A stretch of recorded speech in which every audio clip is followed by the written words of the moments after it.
The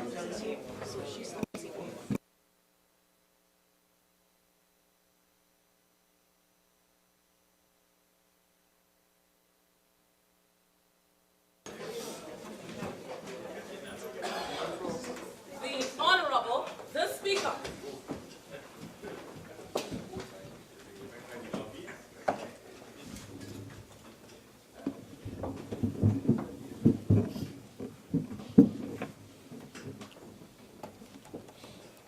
Almighty God, we give thanks to you, the creator of the universe, and humbly beseech you to direct and prosper the deliberations of the members of this house here assembled for the advancement of your glory and the trust and welfare of the people of Trinidad and Tobago. Grant that peace and happiness, truth and justice may be established among us for all generations. Amen. Amen. Namaste.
Oath or affirmation.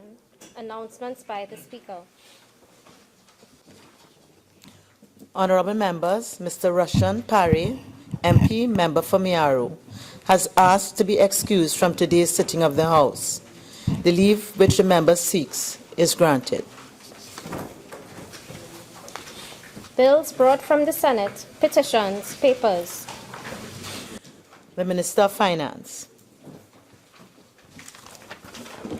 Thank you, Madam Speaker. I have the honor to lay the following papers. Number 1, the report of the Auditor General of the Republic of Trinidad and Tobago on the public accounts of the Republic of Trinidad and Tobago for the financial year ended September 30th, 2016. 2, the public accounts of the Republic of Trinidad and Tobago for the financial year 2016. I beg to move that papers 1 and 2 be referred to the Public Accounts Committee. Honorable members, the question is that papers 1 and 2 be referred to the Public Accounts Committee. All in favor say aye. Aye. Any against? The ayes have it. Member for Faisabat.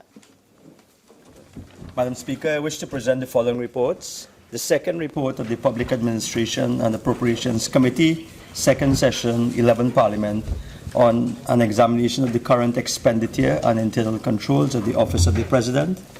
Second, the third report of the Public Administration and Appropriations Committee, second session, 11 Parliament, on an examination of the system of inventory control within the public service. Member for Diego Martin North East.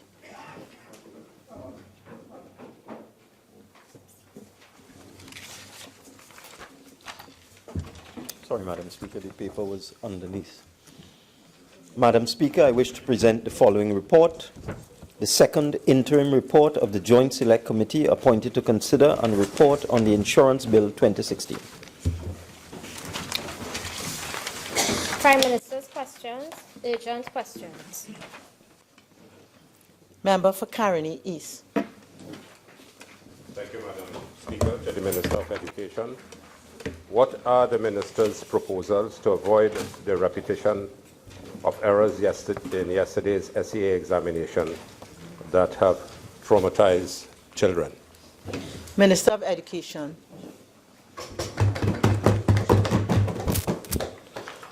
Thank you very much, Madam Speaker. First of all, I am not aware that students were traumatized yesterday. However, I need to make the point. Madam Speaker, I need to make the point that there were 3 errors that were identified and brought to the attention of the Ministry of Education. However, it is important for us to note and for me to reiterate that the Ministry of Education does not set the examination scripts. Those scripts are set by the Caribbean Examination Council, CXC. Our involvement is with the administration of the exam. And I'm pleased to note that the administration of the exam went without a hitch. There were no problems. It was done very smoothly. However, the Ministry of Education has decided that we will meet with CXC to review the whole process of this exam and perhaps to indicate to them that we need to have a look at the final examination paper, all in an effort at preventing a recurrence of what happened yesterday. Thank you very much. Member for Carneys. Honorable Minister, through you, Madam Speaker, are you appreciative of the fact that the Chief Education Officer and the Division of Educational Research and Evaluation have a major input into the construct of the examination paper, and that the Chief Education Officer goes up almost every 2 to 3 months on this issue? So the buck stops with the Ministry of Education. Member, is that a question? Yeah. Yes. Is he aware? Is he aware? Minister of Education. Madam Speaker, I am not aware that the Chief Education Officer has any involvement in the construct of the examination papers. That is the remit of the CXC. And the member for Calgary East should well know that. Thank you very much. Member for Carneys. Is the Minister aware that the Chief Education Officer in the Department of Educational Research and Evaluation makes trips to CXC to ensure that these papers are absolutely correct? Minister of Education. Madam Speaker, as I said before, I am not aware. What I'm aware of is that the Chief Education Officer attends meetings of the CXC to look at all examinations that fall under the ambit of the CXC. Thank you. Member for Carneys. Oh, the Minister. Member, sorry, these are urgent questions, so I can't allow any more. All right, okay. Member for Point-a-Pierre. Thank you, Madam Speaker. To the Minister of Public Utilities, based on the recent announcement that TSCT will be purchasing Massey Communications, could the Minister state if there was Cabinet approval for this acquisition? Minister of Public Utilities. Thank you, Madam Speaker. The answer to the question is no. Member for Naparima. Would the Minister tell us whether it is normal practice for a state agency to engage in such massive expenditures without recourse to corporation, sole, or the Cabinet? Minister of Public Utilities. I can't say for certain what the member for Tabakit means by normal. What I can say is that, Naparima, what I can say is that the answer to the question is no. Member for Shogunas West. Thank you, Madam Speaker. So, Minister, under the ministerial direction, you had no knowledge of the consultants, advisors, or the valuation of this transaction. Minister of Public Utilities. Madam Speaker, I see you permitted the question, but the answer to the question is no. Member for Point-a-Pierre. Thank you, Madam Speaker. To the Minister of Agriculture, Lands and Fisheries, based on the recent protests held by workers of the National Marketing and Development Corporation concerning job losses as a result of the execution of a human resource audit, could the Minister state whether there would be any possible job losses at the state company? Minister of Agriculture, Land and Fisheries. Madam Speaker, I thank the member for the question. Madam Speaker, the NAMDEVCO is a creation of statute, and the legislation that creates NAMDEVCO set out some specific responsibilities for the entity. The purpose of the current review and the review is in two areas: the organizational design and the data collection capabilities of NAMDEVCO.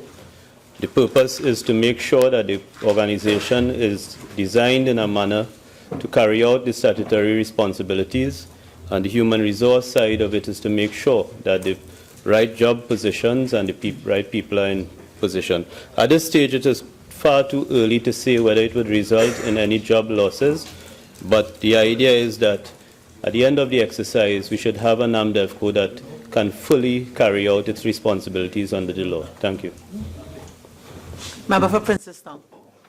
Thank you, Madam Speaker. To the Honourable Minister. Honourable Minister, can you give us an idea of the time frame with respect to exercising and completing this human resource audit, seeing that there are several employees at NAMDEVCO who have been on month-to-month for the past 8 months? Member, remember it's a question. Minister. The exercise is expected to take 60 days, commencing May 1st, 2017. Member for Point-a-Peer. Thank you, Madam Speaker.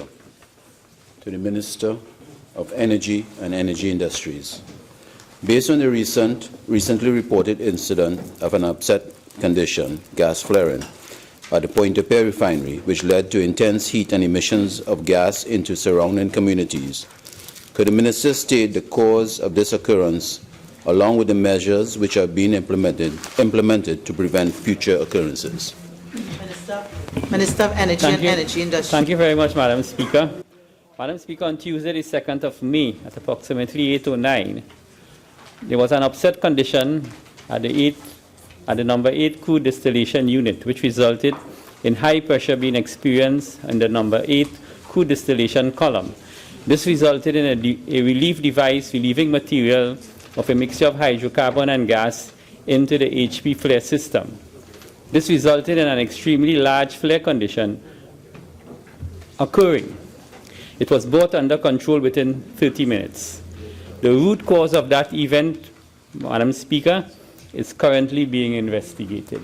And I just want to make the point that probably outside of a nuclear power plant, our oil refinery is one of the most complex processing facilities.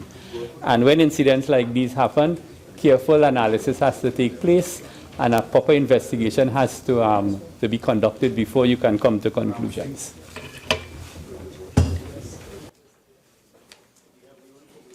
Member for Point-a-Peer. Thank you, Madam Speaker. To the Minister of Energy and Energy Industries. Based on the recent reports that oil from the recent oil spill, which emanated from the Petrotrin refinery, has reached the shores of Venezuela, could the Minister state if Petrotrin will have to pay for the cleanup efforts within the Venezuelan waters? Minister of Energy and Energy Industries. Thank you again, Madam Speaker. Madam Speaker, as is well known by now, on April 22, 2016, Tank 17 at the Point-a-Peer refinery sprung a leak and approximately 300 barrels of fuel oil was leaked into the marine environment. Trajectory models indicated that the spill would have reached Venezuelan waters, which it did in fact reach on around the 30th of April.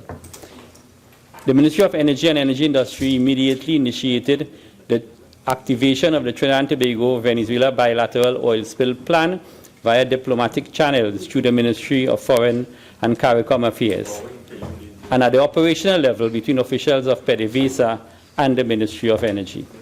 Madam Speaker, the Trinidad and Tobago Venezuela bilateral oil spill plan sets out clear protocols as to how these matters are dealt with. Once the spill reaches Venezuelan waters, the Venezuelan authorities have full responsibility for the cleanup. After the cleanup, the protocols indicate how we deal with the sharing of costs and who will accept liability in this regard. We have not reached that stage as yet. Thank you, Madam Speaker. Through you to the Minister. Could you give us an example of what those protocols could be like? Minister of Energy the protocols, and Energy Industries. obviously, it has to deal with source of the spill, and it is public knowledge that the source of the spill is in fact Pointe-a-Pierre. But when the cleanup campaign is, the cleanup exercise is completed, the Venezuelan will activate the system, and then we will deal with liabilities and who is liable for what in terms of where costs will be allocated. Please do not jump the gun. These are very, very sensitive matters. Member for Princestown.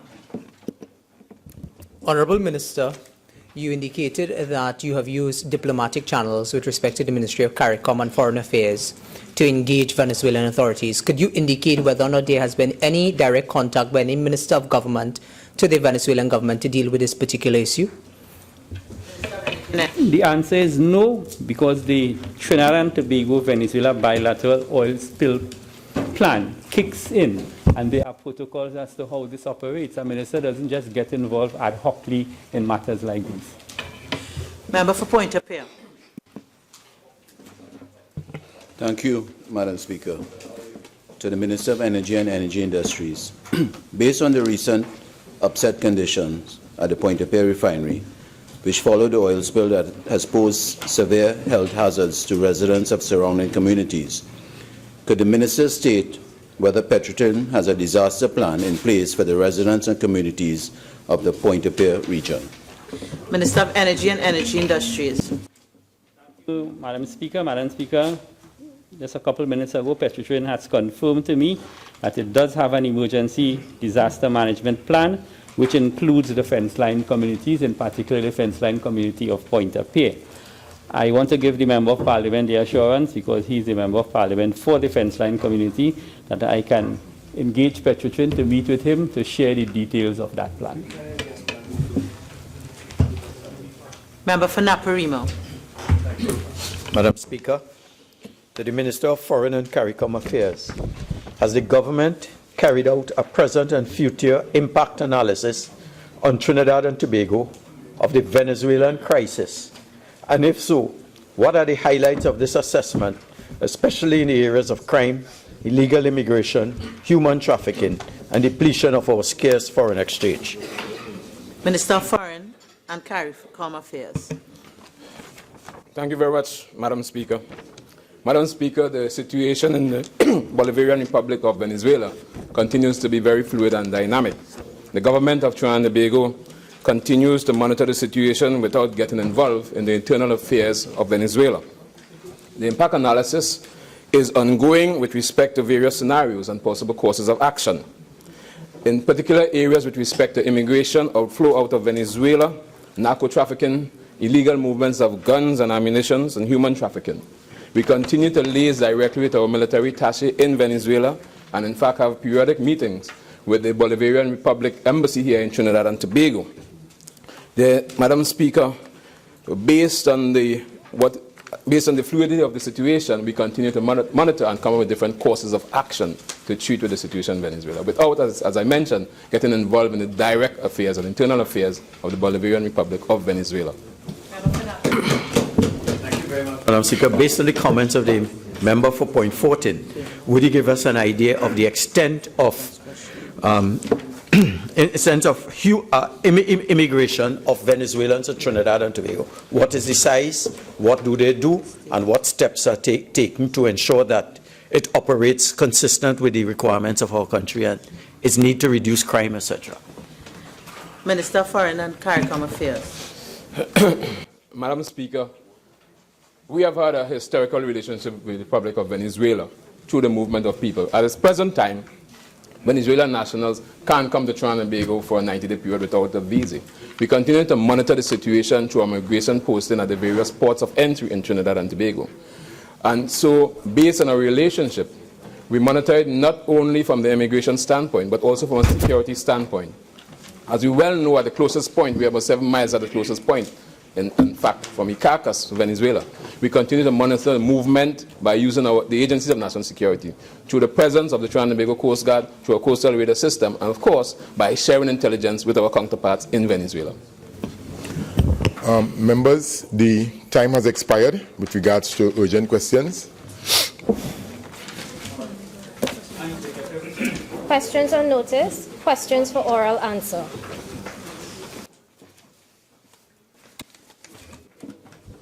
Leader of Government Business. Thank you very much, Mr. Deputy Speaker. Mr. Deputy Speaker, we are asking for an extension of 2 weeks for question number 107 and question 114. All other questions will be answered, including the written question.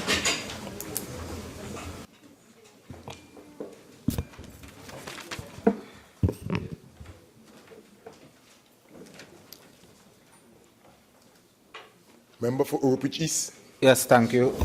Question number 107 for the third time to the Honorable Prime Minister. Mr. Deputy Speaker, I indicated that question number 107, we're asking for extension of 2 weeks. Mr. Deputy Speaker? Yeah, we're asking for an extension of 2 weeks. We understand that this has been on the order paper for a little while, but the information that we received was not quite accurate, and so we're asking for a further extension. Thank you very much, Oropich East. I know you're always so accommodating to us on this side. It goes without saying. Question number 111, Member for Bartow Salmon. Question number 111 to the Honorable Minister of Health. Minister of Health. Thank you, Mr. Deputy Speaker. The answer to Part A is $42,638,113.79, VAT inclusive. The answer to Part B, healthcare consultant, reimbursables, and engineering services under the following headings. Description, healthcare consultant, Cabinet approved 2012 budget, $25,340,256.72. Revised proposed budget 2017, $12,670,128.36, giving you a savings of $12,670,128.36. Under engineering services, Cabinet approved 2012 budget, $2,119,425.79. Revised proposed budget 2017, $876,432.30, a savings of $242,993.45. And we did this by using in-house services provided by Unicort.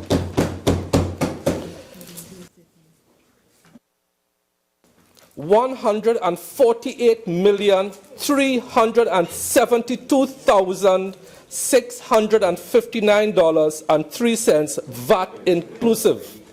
Description, contingencies, Cabinet approved 2012 budget, $126,701,283.60. The revised proposed budget for 2017, $31,675,320.90, giving the taxpayer a savings of $95,025,962.70. Miscellaneous expenses, the Cabinet approved 2012 budget, miscellaneous, $63,346,696.33. The proposed revised budget 2017, $10 million, giving the taxpayer a savings of $53,346,696.33. $196.33, and this was due to overinflated figures for miscellaneous. The answer to Part D is contingency and miscellaneous fees, which were overestimated and grossly exaggerated. Member for Bartara Sanwan, supplemental. Thank you, Minister, for that answer. Would you then say then that the contingencies and the miscellaneous fees that you have indicated was dependent on the foreign loan value that was going to be given by the government of China? What I will say is that these savings outlined so far, we have saved the taxpayer on these alone, there are other savings, 190 million TT dollars. What I will further say is that people who are expert in this, especially under Part D, which deals with corruption, that I should pass it on to the appropriate authorities and they will take the appropriate action. No, I'm just asking that whether contingency fees isn't it a percentage of the value of the loan that would be taken by the government-to-government arrangement? Minister of Health. The contingency fees were reduced significantly, and we have not adjusted 1 square foot of space at the Arima Hospital. Not 1 square foot, not 1 bed, nothing. So nothing has been affected. What we have done is taken these overinflated fees, which were going to find themselves into the pockets of some people, and save the taxpayer on these alone 190 million TT dollars. Supplemental again? Go ahead. Minister, could you indicate whether the quantum of the loan to be borrowed from China, the China Development Bank, as a government-to-government arrangement, has it been decreased? Minister of Health. That is a completely different question. But what I could tell the member is that the mess inherited on that project was swiftly solved by both the Minister of Finance and the Attorney General, and this country owes these two gentlemen a debt of gratitude. Member for Bartara Sanwan, next question. Question number 112 to the Minister of Health. Minister of Health. Thank you, Mr. Deputy Speaker. Part A. The Audi A4 2.0T sedan purchased in 2016 at an actual cost to the Northwest Regional Health Authority of $370,413 VAT and motor vehicle tax exclusive. The approved limit set by the Chief Personnel Officer for the purchase by the NWRHE of a vehicle for use by the Chief Executive Officer in 2016 was $400,000 VAT inclusive. This limit was set in 2014. B. Mercedes-Benz C180 purchased in 2013 at an actual cost to the NWRHE of $249,999.05 VAT and motor vehicle tax exclusive. The approved limit set by the Chief Personnel Officer for the purchase by the RHE of a vehicle for use by the Chief Executive Officer in 2013 was $250,000 exclusive of motor vehicle tax and VAT. This limit was set in 2006. C. I was advised by the authorities subsequent to the purchase of the vehicle. Supplemental? Member, Bartara Sanwan. Minister, could I ask you if, based on the figures that you have just given to me, the Chief Executive Officer presently has a vehicle that costs $370,413, and the previous CEO's cost was $249,999, which is, would you then say that your CEO of today has become more opulent and expensive as compared to the CEO of FAST? Minister of Health. The vehicle bought was within the limits set by the CPO. The CPO does not determine the make of the vehicle, so therefore the question does not arise. You are asking me for an opinion. Supplemental, Bharatiya Sanwan. In view of the light of the Minister of Finance utterances that there was not any money to provide for services, don't you think that the Chief Executive Officer of the Northwest Regional Health Authority should have been a little less opulent in his behavior in the purchase of that vehicle? Minister of Health.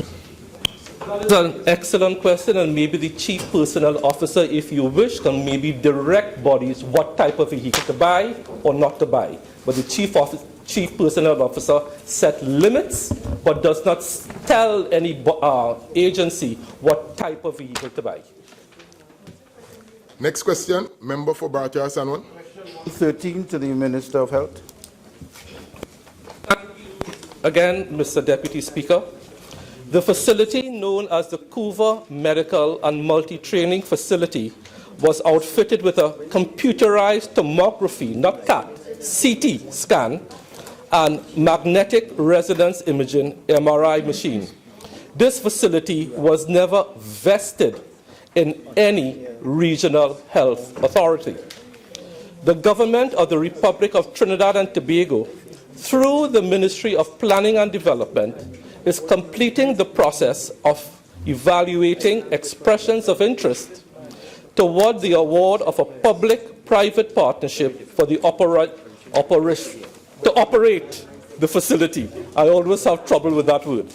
Further, until this facility is properly vested or operationalized in any RHA for the use by healthcare professionals and treatment of patients, it will give rise to liability issues. So we want to avoid that.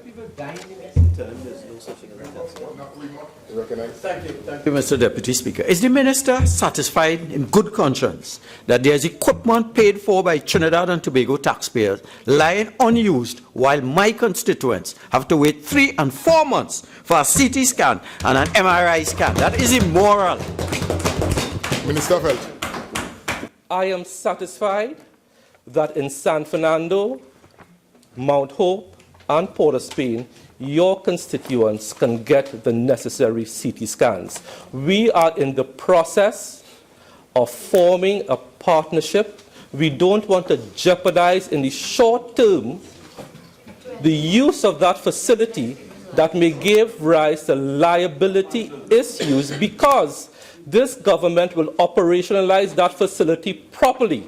Because this Minister of Health, unlike previous Ministers of Health, I own no 250,000 shares in any private institution, and I, as Minister of Health, will not issue a license to a private hospital in which I own shares. And that is what you should be asking. Did a previous Minister of Health, who owns 250,000 shares in a private hospital, issue a license to himself? Minister of Health.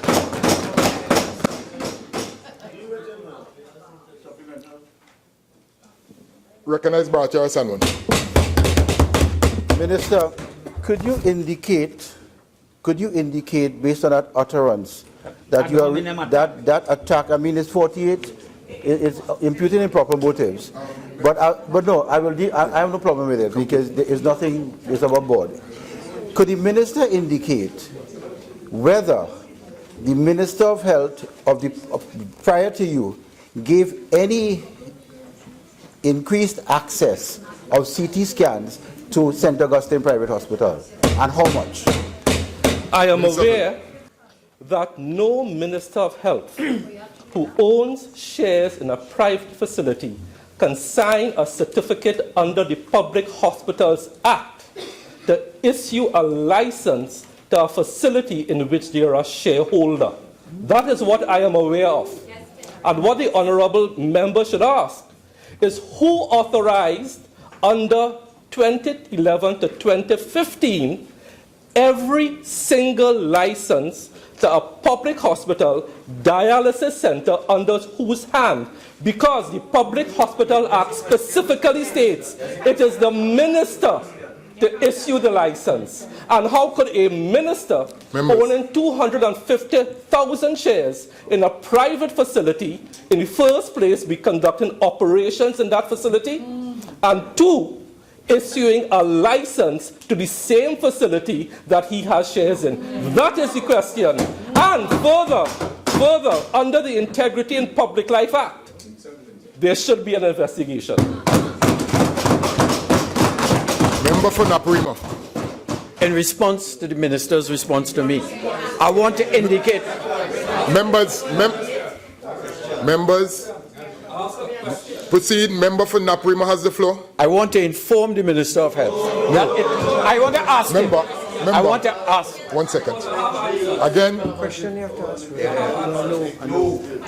Again, member, you have a couple seconds to make a point and then come to the question. Is the minister aware that it takes 4 months to get an MRI and CT scan, and this has resulted in some deaths of people from Naparima constituency? And I'll give you the names. Minister if you have evidence, bring it to me. Okay, members. Right. Request for leave to move the adjournment of the House on definite matters of urgent public importance. Statements by ministers. Member for Superior. Mr. Deputy Speaker, I hereby seek your leave. No. Before statements. Request for. Huh? No, the Speaker didn't call on me. I can't jump up without the Speaker. Honourable Deputy Speaker, I hereby seek leave to move the adjournment of the House today under Standing Order 17 for the purpose of discussing a definite matter of urgent public importance, which is the failure of government to provide a proper water supply to citizens. The matter is definite because there is a critical shortage in the supply of water to our fellow citizens. As human beings, water is one of our most basic and essential necessities, and we cannot survive without it. The matter is urgent because the country has been experiencing periodic heat waves, with reports from the Met Office that these conditions are expected to prevail. The matter is of public importance because the water shortage is causing significant disruptions to the daily lives of citizens. Without a regular supply of water, healthcare institutions, schools, and other establishments and homes cannot function. There are also sanitation issues related to sewage, mosquitoes from improper storage of water. Human rights of our citizens are being violated. Article 1.1 of United Nations Human Rights Committee on Economic, Social, and Cultural Rights states that the human right to water is indispensable for leading a life in human dignity. I so move, Mr. Speaker. Mr. Deputy Speaker. Honourable members, I have considered the motion of the member for Superior, and I am satisfied that this matter qualifies to be raised as a definite matter of urgent public importance. This matter also requires the leave of the House. Is the House prepared to grant leave? Aye. Honourable members, leave have been granted in accordance with Standing Order 17.4. The debate on this motion will stand over until 6 p.m. Statements to ministers. Attorney General. Thank you, Mr. Speaker. Mr. Deputy Speaker. Mr. Deputy Speaker, I've been authorized by the Cabinet to make the following statement. I'm pleased to inform this Honourable House that the Cybercrime Bill 2017 has been duly approved to be laid in Parliament. The bill seeks to provide for the creation of offences related to cybercrime and to effectively repeal and replace the existing Computer Misuse Act, Chapter 1117, which Act has fallen into a state of near irrelevance since its proclamation in November 2000. The bill is being brought to Parliament in the context of the government's appreciation of the fact that cybercrime ranks as the second most reported economic crime in the world, according to PwC's Global Economic Crime Survey 2016. Studies estimate that the internet economy generates between $2 to $3 trillion per annum, a share of the global economy that is expected to grow rapidly. However, cybercrime extracts between 15 and 20% of the value created by the internet. Trinidad and Tobago, as an island state, is not immune to the losses caused by cybercrime. Locally, cybercrime involves data breaches and cyber attacks. Individuals are exposed to the ravages of identity theft, phishing emails, spam, computer viruses. But most importantly, cybercrime involves the controversial use of personal information as well as online extortion. Cyberbullying and uncontrolled and venomous hate messaging are all too well known in Trinidad and Tobago. Fake news disseminated through social media networks as well as hacking of critical infrastructure and other essential sectors feature prominently as burning issues. Mr. Deputy Speaker, Trinidad and Tobago has sought to deal with cybercrime on 2 occasions in the 10th Republican Parliament. The cybercrime bill, laid on March 21, 2014, lapsed on the prorogation of Parliament on July 30, 2014, amidst concerns raised by media stakeholders in relation to restriction of the press freedom, as well as the Children's Authority in relation to the remit of provisions of the bill and its correlation to the Children's Act, Chapter 4601. The Cybercrime Bill 2015 was introduced on May 1, 2015. This bill sought to remove the offence of child pornography, as well as the provisions relating to child offenders, whilst retaining the offence of luring. The bill also prescribed very heavy penalties for all crimes, with fines ranging from $1 million to $5 million and terms of imprisonment up to 5 years. That bill was, however, met with strong misgivings by media stakeholders, particularly in relation to perceived infringement of the constitutional freedom of the press in the conduct of investigative journalism, as well as excessive criminalization. Amid public furor, the bill lapsed in June 2015. Cognizant of the importance of the need to improve the law in relation to cybercrimes, this government commenced stakeholder consultations at the end of 2015, with the Ministry of the Attorney General and Legal Affairs and the Ministry of National Security hosting several meetings with media stakeholders in order to address their concerns raised in relation to the cybercrime bill. Arising out of this exercise, several amendments were made in order to treat with the constitutional issue of preservation of freedom of the press, whilst balancing the public interest need to guard against electronic crimes. Importantly, the bill focuses on the causing of harm by communications using a computer system, whilst seeking to maintain a careful balance between the related freedom of the press and freedom of expression on the one end, and the need to protect our citizens from the ravages of an unfettered and under-regulated cyber environment on the other end. The cybercrime bill, in the cybercrime bill, there is contained comprehensive measures for the effective investigation and prosecution of cybercrime, which is to be primarily led by the cybercrime unit of the Trinidad and Tobago Police Service.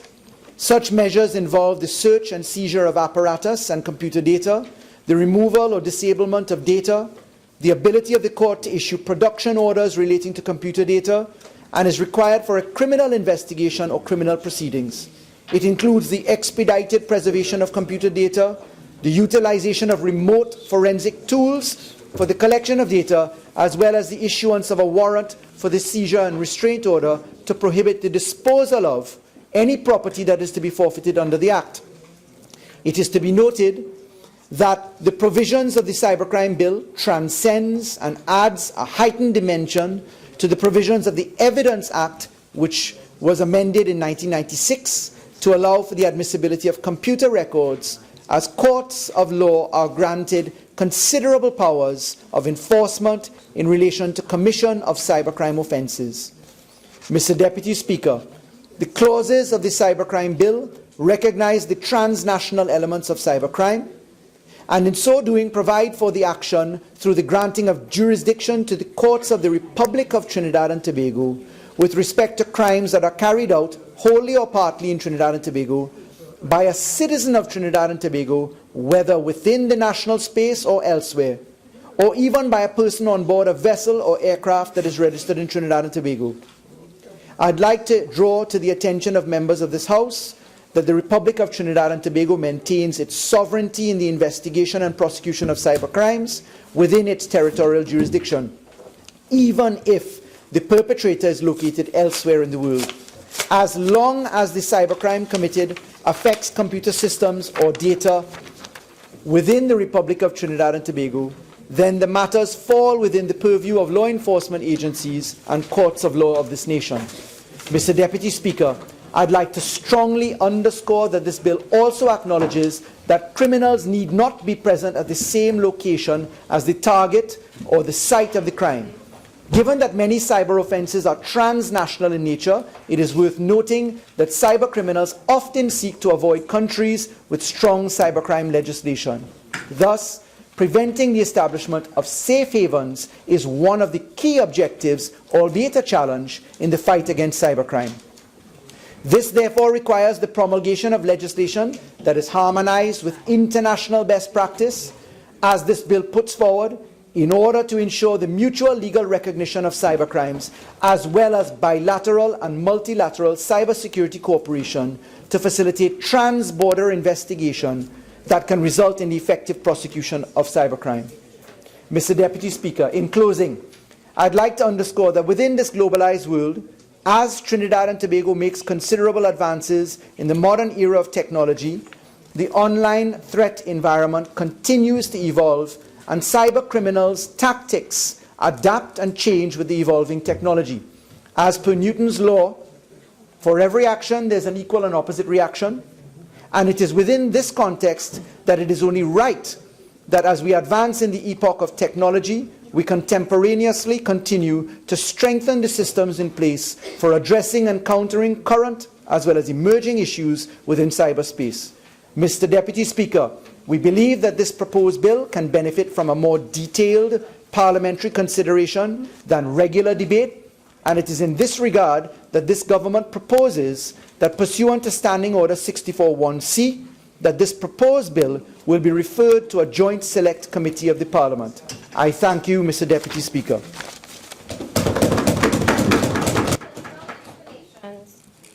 Introduction of bills.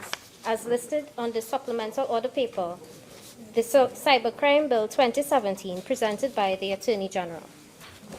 Attorney General.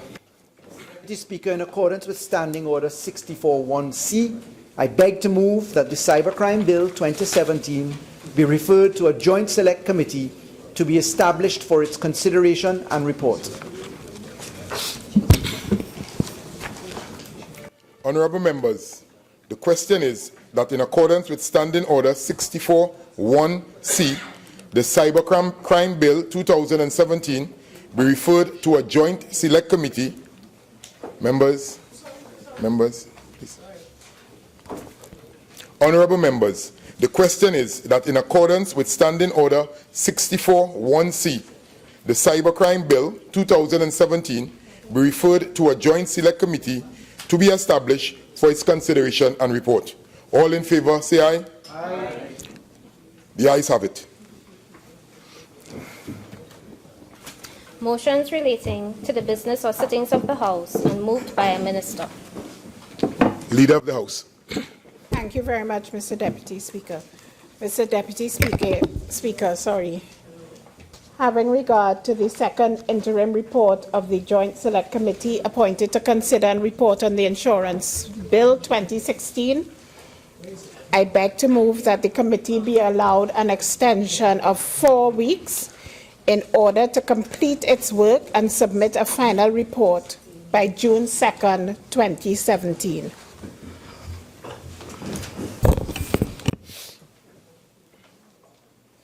Honourable members, the question is, be it resolved that the Joint Select Committee appointed to consider the report on the Insurance Bill 2016 be allowed an extension of 4 weeks in order to complete its work, submit a final report by June 2nd, 2017.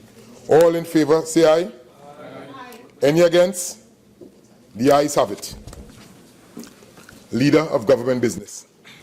Thank you very kindly, Mr. Deputy Speaker. Mr. Deputy Speaker, I beg to move the following motion, that for the purposes of Section 64(1)(c), that this House appoint 6 members to sit with an equal number from the Senate on a joint select committee to consider and report on the Cybercrime Bill 2017.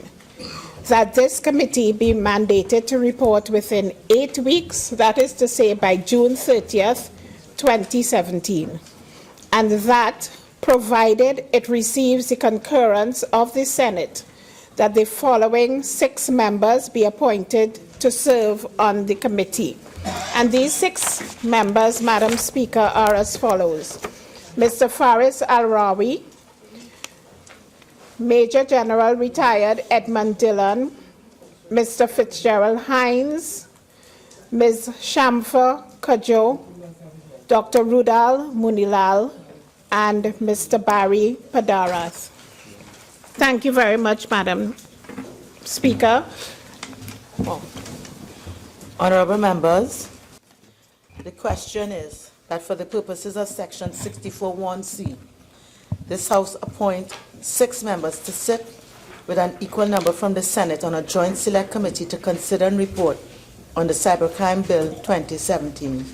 That this committee be mandated to report within 8 weeks by June 30th, 2017. And that, provided it receives the concurrence of the Senate, that the following 6 members be appointed to serve on the committee. Mr. Faris Al-Wari, Major General Retired Edmund Dillon, Mr. Fitzgerald Hines, Ms. Shamfo Kojo, Dr. Rudra Munilal, and Mr. Barry Padara. All in favor say aye. Rudal Munilal, sorry, and Mr. Barry Padara. All in favor say aye. Aye. Any against? I think the ayes have it.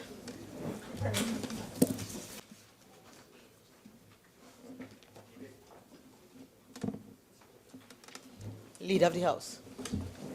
Thank you very kindly, Madam Speaker. Madam Speaker, in accordance with Standing Order 82.6, I beg to move that this House now resolve into Standing Finance Committee to continue the consideration for the proposals for the variation of the appropriation for fiscal year 2017.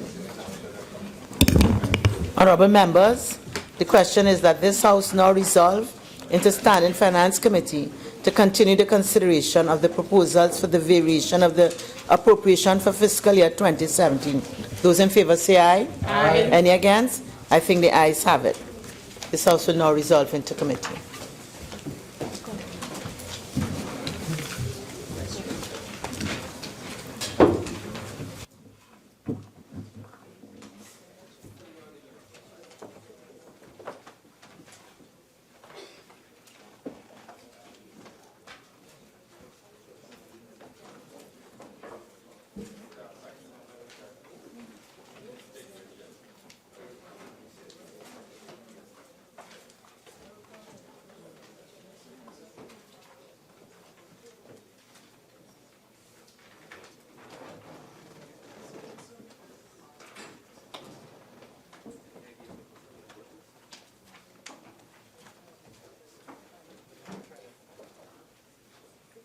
The Standing Finance Committee is now resumed.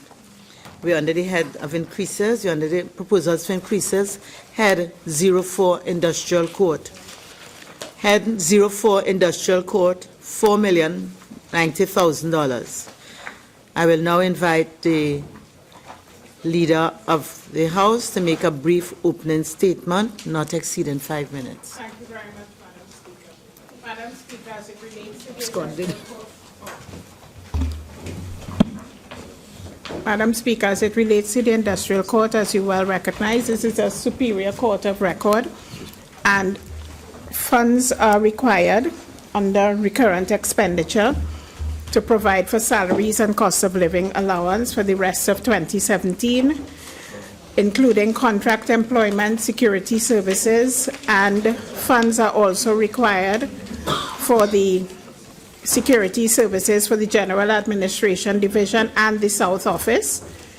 Funds are also required to meet the costs for repairs to elevators, for maintenance to air conditioning, generators, and for other contracts to the end of the fiscal year. And Madam Speaker, if I may, I will now pass it over to the Minister of Finance. Thank you very kindly. Thank you very much. You're welcome. So do I take it that the opening statement is complete? Yes, because Yes, it's sure. accurate. Thank you.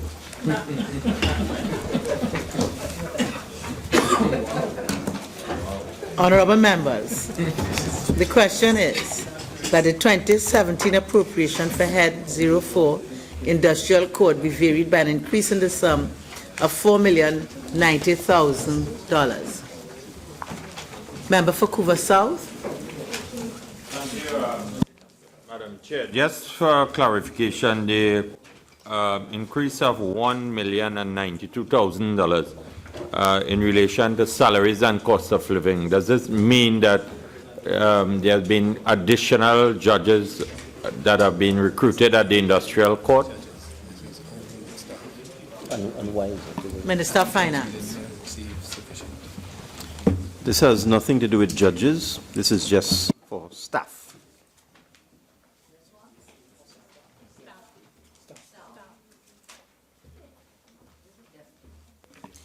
Member for Couva North. Thank you, Madam Chair. Can we get an explanation with respect to contract employment and the $1 million increase?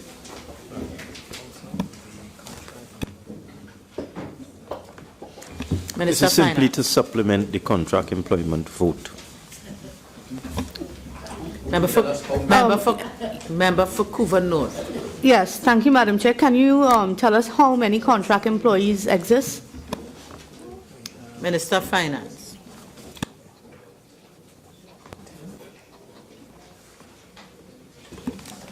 At this time, the answer I can give you is approximately 10. If further information is forthcoming from the court, we will let you know by Wednesday. Member for Naparimo. Justification, Minister, for why you would not increase contract officers, why that is being prioritized as opposed to judges in the industrial court. Minister of Finance. Question based on a false premise. There's a requirement for funding for persons who are in posts in contract employment. Member for Couva South.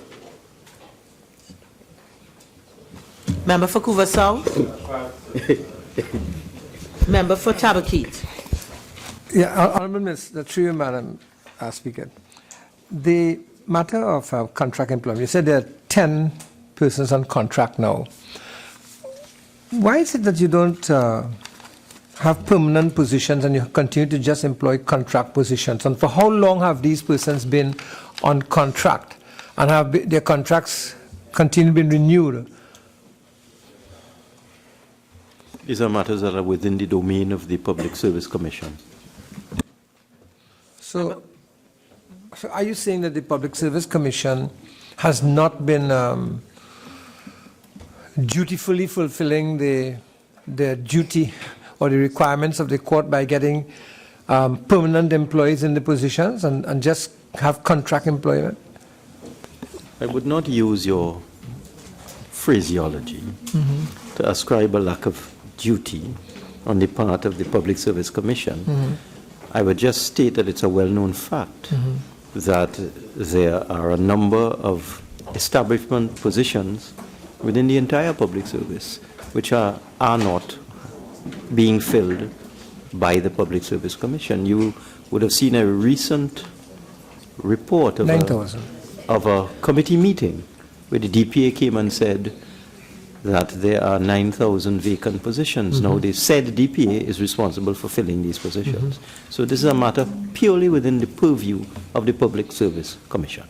Does it concern you, Minister, or should it concern us, that these people who are on perpetual contract employment, that they have a difficulty getting on properly with their lives because they cannot get proper mortgages and they cannot get access to the kind of long-term bank financing and so on, shouldn't be of concern to institutions? And are you concerned also about it, that the Public Service Commission is not fulfilling its duty towards citizens and leaving them in this kind of abeyance with their lives?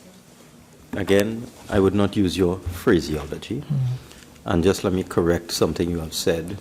Banks do issue loans and give mortgages to people on contract. That is a misconception. With respect to how the Public Service Commission operates, everybody in this Parliament, whatever side of the House we have been on, has expressed concern at the exceedingly slow pace at which the Commission operates in terms of filling posts. And it's not just the Public Service Commission, it's all the commissions. There's an exceedingly slow pace with respect to these commissions. There's nothing new about this. This has been going on for more than 30 years. Minister, I'm concerned. What happened 30 years happened 30 years. I'm concerned with your statement where you said this is just the Public Service Commission.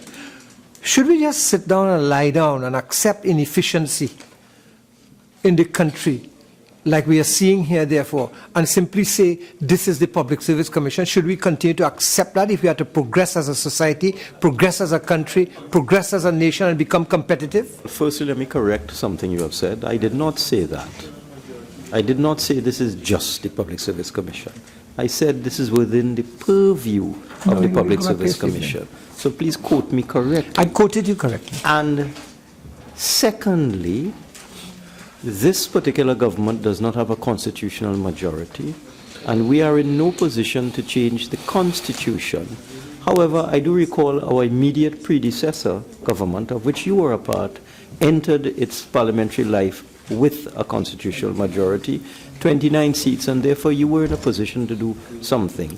Perhaps, if you are willing to lend support towards the reform of the Constitution, we may see something happening in the future. But I do recall within recent times one Attorney General who has found a useful and very creative way of not going for constitutional majorities in order to get certain legislation passed. That statement that you just made, with the greatest respect, is wholly irrelevant. You asked me what we can do about the Public Service Commission. The only way you can deal with the Public Service Commission is to amend the Constitution. And we would need a large majority to do that, and therefore there would have to be a meeting of the minds on what the new form of the commission would be. Right. Member for Superior. Sorry, madam. Thank you. On the industrial court, on the security services, 698,000. Who is the service provider for these security services? MTS. The National Maintenance and Training And Security do you have a written contract with them for these services?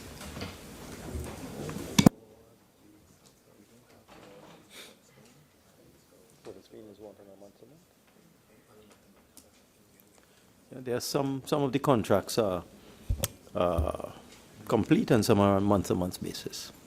I asked this, and perhaps you might have a better answer on Wednesday, which seems to be the preferred day for answers.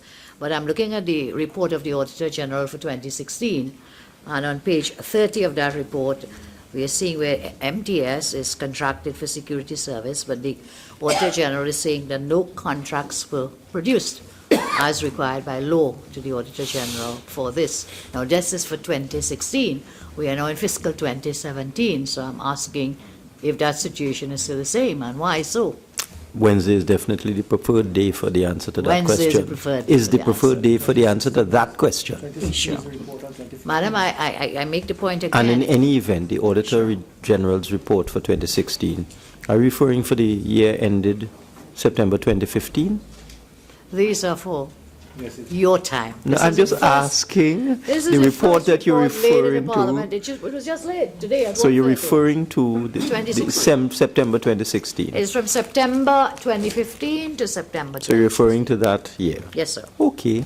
Wednesday is the preferred day for answering that. Through you, I again make the point that if we are to debate this on Wednesday, I don't even know if Wednesday is a debate day because we haven't been told.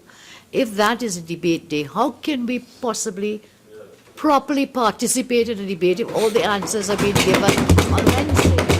And through you, Madam, for the parliamentary democracy, that we should get it before Wednesday if we are to participate properly in that debate on Wednesday. I have attended at least 25 Finance Committee meetings, maybe 50, maybe 100. The member for Siparia has maybe attended 80. At every single Finance Committee meeting, this is the procedure. There are standing orders which give the number of clear days between the meeting of the Finance Committee and the debate on the report of the Finance Committee. This has been the practice, the history, and it is the regulation of this Parliament for at least the 25 years that I have been here. We have a Finance Committee meeting, questions are asked, we answer them as best we can, and we endeavor to provide the answers when the debate on the report occurs, which is within 3 clear days of the meeting. Through you, Madam. So is the Honourable Minister saying that he's satisfied with that process? And if something it has happened for 25 years, it doesn't mean it is the best. That's why you're over there and I'm here. You have change to bring. I would think that honourable members opposite would be satisfied because No, you're they not. flow from the new standing orders which you drafted and you approved when you were in government. It's your standing orders. So you did this. You created this situation where we have a meeting today and we have a debate on Wednesday. That is true, sir, but through you, Madam, for a proper, I'm glad the Minister, by the way, is giving us parentage for these new standing orders because they had never admitted that they were our standing orders. But it was from both sides of the House, of course. They came from both sides. But the standing orders do not say that you must give the answers on the same day as the debate. And therefore, again, I implore through you, Madam, in the interest of the democracy and of the parliamentary debates, the Minister endeavour The questions will be, the answers will be provided, has been the practice in this place, I suspect for about 100 years, on the day or before the debate on the report of the Finance Committee. And you can't say it in right because you were Prime Minister for 5 years. Minister of Finance and Member for Superior. Could we then, Member for Superior, Minister of Finance, I take it from, as the Minister of Finance had said earlier, that the questions will be given as soon as possible, and with Wednesday being the latest possible time. Within practicality, Madam Yes. Chairman. Just Okay. let me make that clarification. Naparima. Member for Tabakit. Minister, you have 698,000 under security services. And it said here, funds are required to meet expenditure to the end of the fiscal year for contract and for security services for the General Administration Division in the South Office. Is this amount, particularly for security services, is it due to an increase in the cost of security services, or is it additional security services, and is it at the South Office? And what has prompted the, if there are additional security services, what has prompted the need for additional security services? No. Minister of Finance. No. I answered no. No to all your questions. So if it's no to all my questions, then why are you spending more money on security services? Because the provision, the original provision was not adequate. We're not spending any more. This is a variation of appropriation to deal with a requirement. The original allocation was inadequate. So is it true, Madam, is it that those who set out to prepare the budget did not prepare a proper and accurate budget of the needs of the industrial division? Minister of Finance. No. No plan. No to all your questions. No. The weight of the office is getting on your shoulders. You're getting very angry. Honourable Member. Angry? I look very happy. Members, let's please refocus on the matter beforehand. Attorney General. Thank you. Madam Chairman, if I could just assist the Honourable Member. Specifically, the need for the supplementation now is to meet the shortfall in the original allocation. The original intention, bearing in mind the constraints of the economic situation which we met in the first reading and the reading of that budget, resulting in the appropriation bill, was that we would try our best to find savings in other heads which could have been wired across within the industrial court, not having that ability as at today's date, having the balance of the books now at hand, there is a need to come back to continue the supplementation, which we're obtaining from another point. So it wasn't any misstep on the part of the Director of Budgets, because that is the person who prepares the statements. It was with a specific strategy to give an allocation, find savings as you work your way along, knowing that the mid-year review would come up. We would have an opportunity to make adjustments as we could, as we do now. So, Madam Speaker, I find this a very curious response. Because what the Honourable Attorney General is really saying is that they really never went into any detailed planning to prepare the budget. They just put a figure there and left it. So, in terms of the entire budget, is this why we are seeing today also the massive underspending that took place in the Infrastructure Development Fund? Is that the way the budget was prepared? That was not a true reflection of what the country's needs were? Or is it that the government really did not have a plan for this year? No plan. Again, answer is no to all your statements. As the honourable member will be aware, having been a cabinet minister for 5 years and 3 months, the budget documents are estimates. Estimates. The variation of appropriation is not something that has fallen from the sky.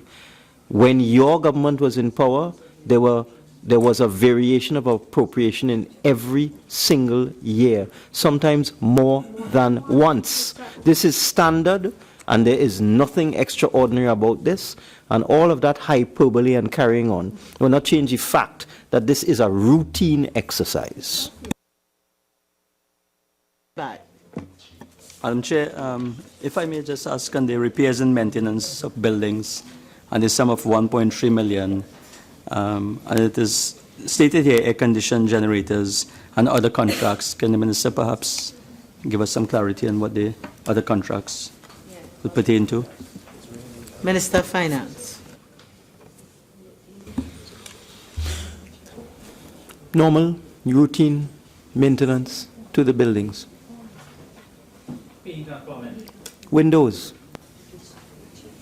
doors, thank you. Locks, carpet, thank you. Shelf, air conditioning, parts, and labor, etc. Member for Faisalabad? No, sorry. No, it is just that I was hoping that I would get something more specific in terms of the value for money and the process and so on.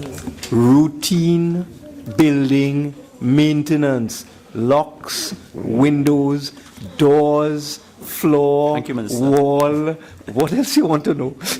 Member for Kamuta Mansinella.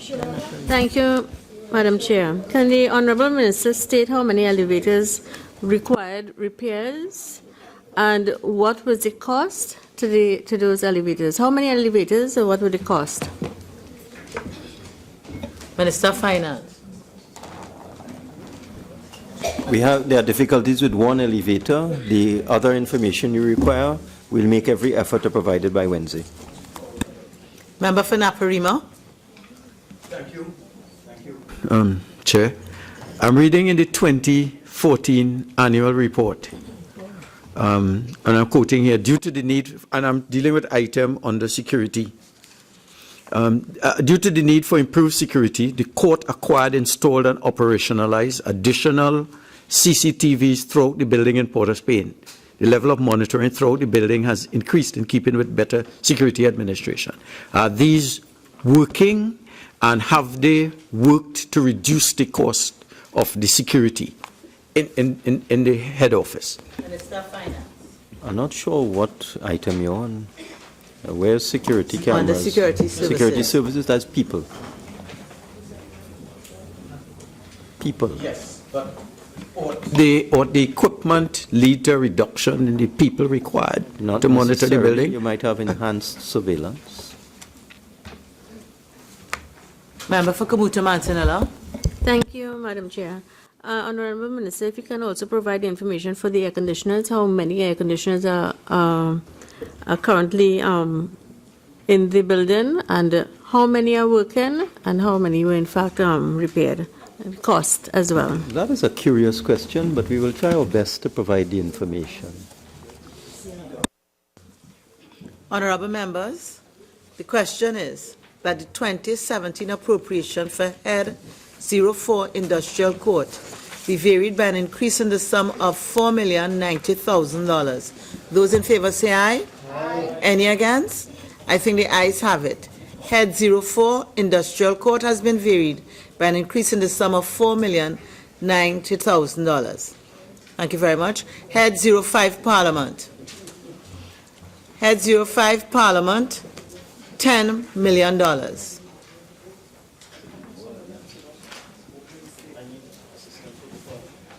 In the meantime, may I ask the Minister whether he can make his opening statement? I will try. Madam Chairman, we have looked at the needs of the Parliament, in particular consumables for sittings of the Parliament. It's hard, with that drone down there. We have looked at the needs of the Parliament, in particular materials and supplies in terms of consumables. We have examined the training needs of the Parliament. Also, in terms of fees for legal matters and other services, we have had to increase the allocation for overseas travel as well as other contracted services. We are also now implementing for the first time, after the previous administration failed to implement it, a medical plan for members of Parliament. So we're putting an allocation there of $1 million for that. And also we have increased the allocation for constituency offices based on the pattern of expenditure for the first 6 months of the year. Honorable members, the question is that the 2017 appropriation for Head 05 Parliament may be varied by an increase in the sum of $10 million. May I just suspend for 2 minutes to allow the clerk to get here to assist the Minister?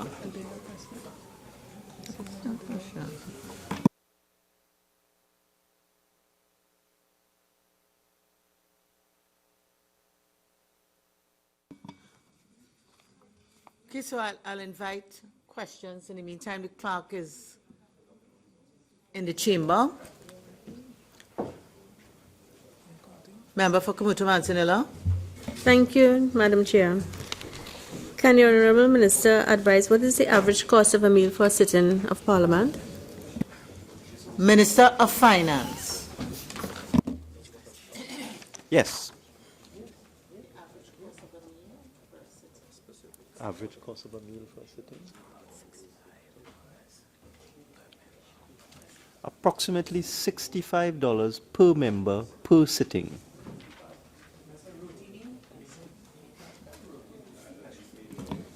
I do think the concept of the word average is well known to members opposite. Any other questions for this head? Member for Chaguanas West. Thank you, Madam Chair. Policy for payment. Policy for payment of medical expenses. Minister of Finance. It flows from a cabinet decision made by the previous administration, which they chose not to implement, which we are now implementing. We will get the details for you, but it has been circulated to members. So we'll refresh your memory by recirculating it. Member for Princestown.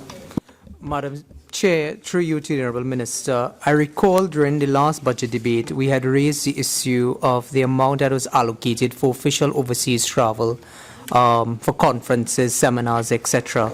An additional $700,000 is being sought, and the question really is that in terms of the planning for these events, conferences, seminars, etc., usually we would know this long in advance.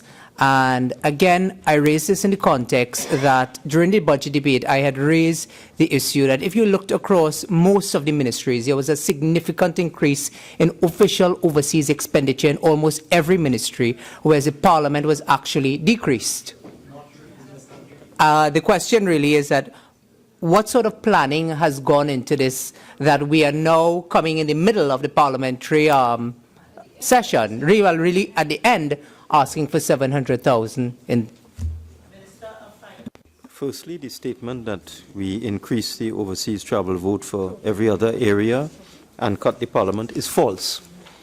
So I'd like to correct the record with respect to that.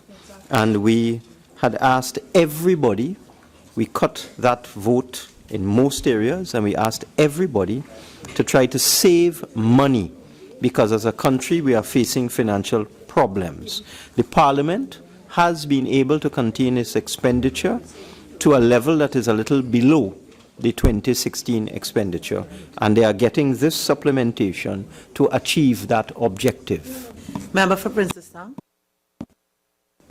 Madam Chair, on the issue of operations of constituency offices, there's been a concern for a while now, whether it's this Parliament or once before, with the issue of security at the constituency offices.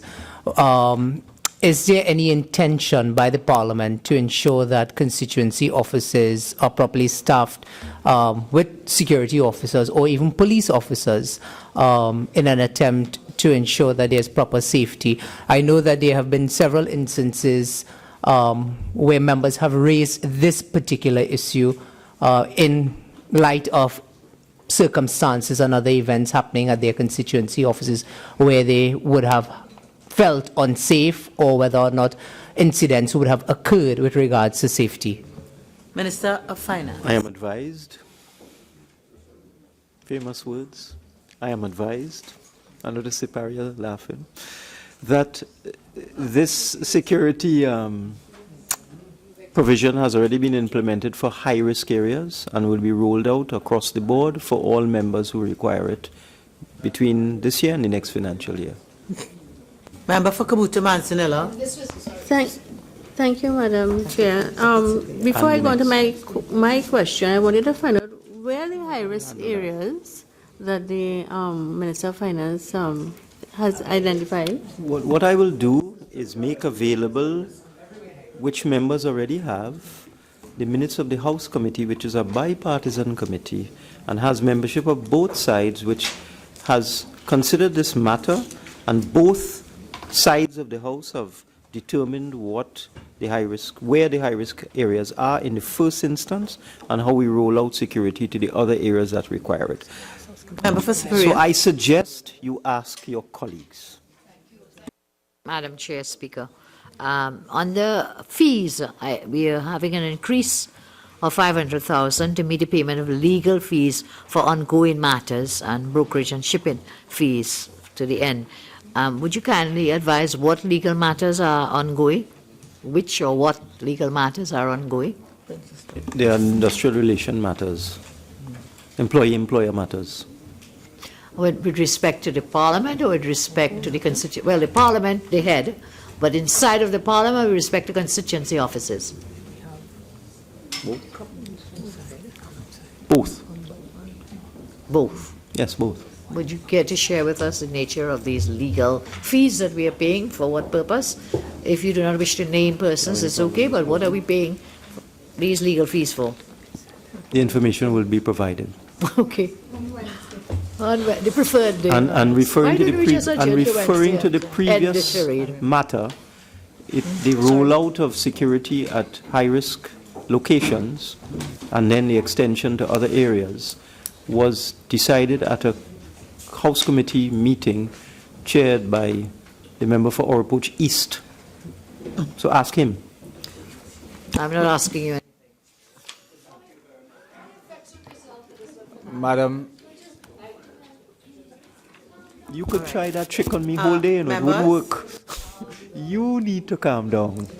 You need to calm down. Member for Siparia and Minister of Finance. Low dodge wouldn't work, I really like the very light spirit that you all are bringing to these proceedings, but let's try and keep it very tight as we could possibly. I'm familiar with Member her for tricks. Tabaquite.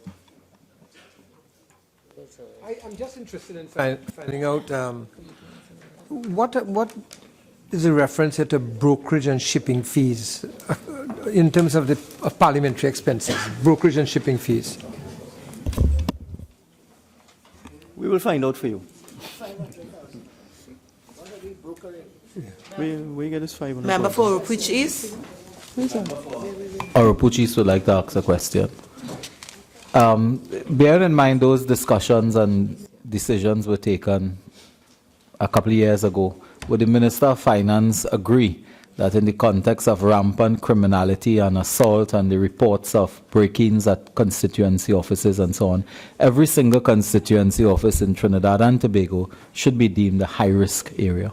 No. Minister of Finance. No.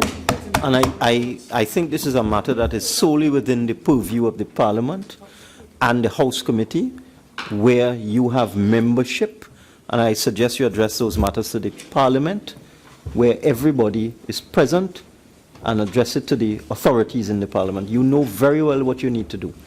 Member for Naparima. Thank you, Madam Chairman. With respect to the item 600,000 for training, 600,000, 02000117, and I recall coming as a member of Parliament to this Parliament on one of their training programs. And we were given state-of-the-art, first world ideas about parliamentary oversight committees.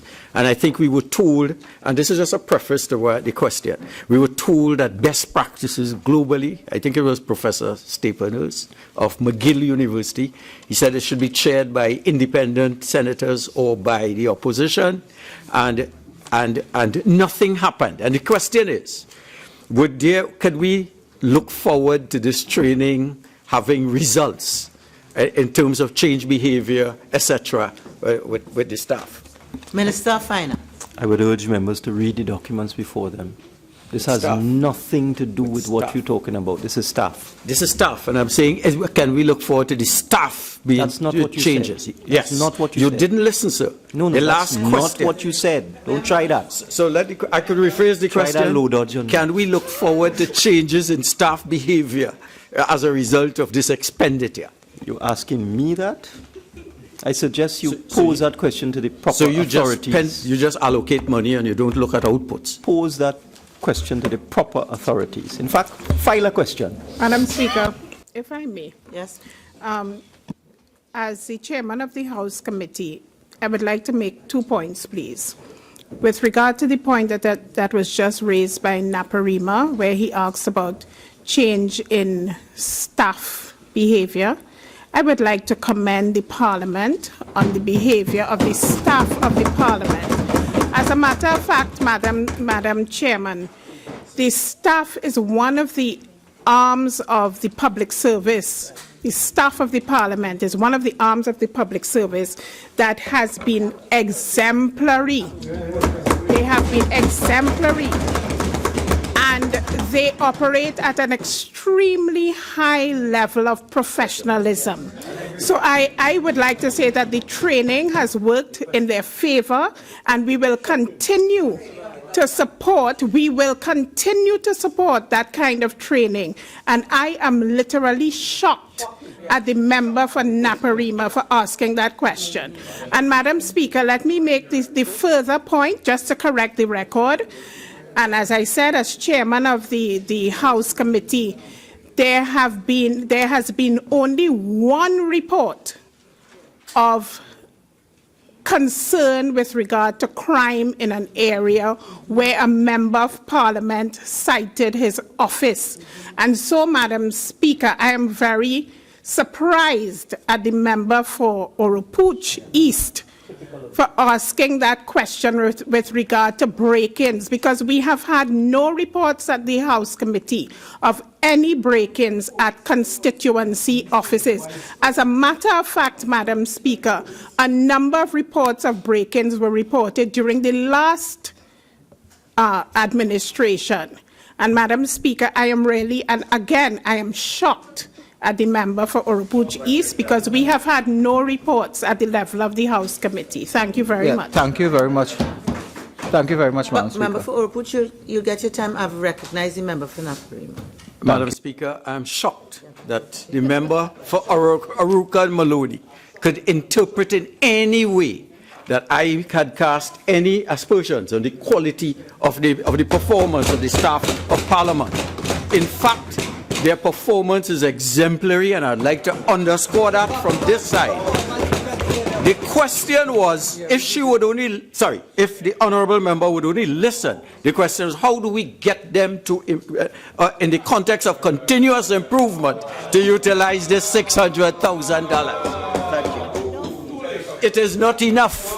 It is not enough. All right. Members? Thank you.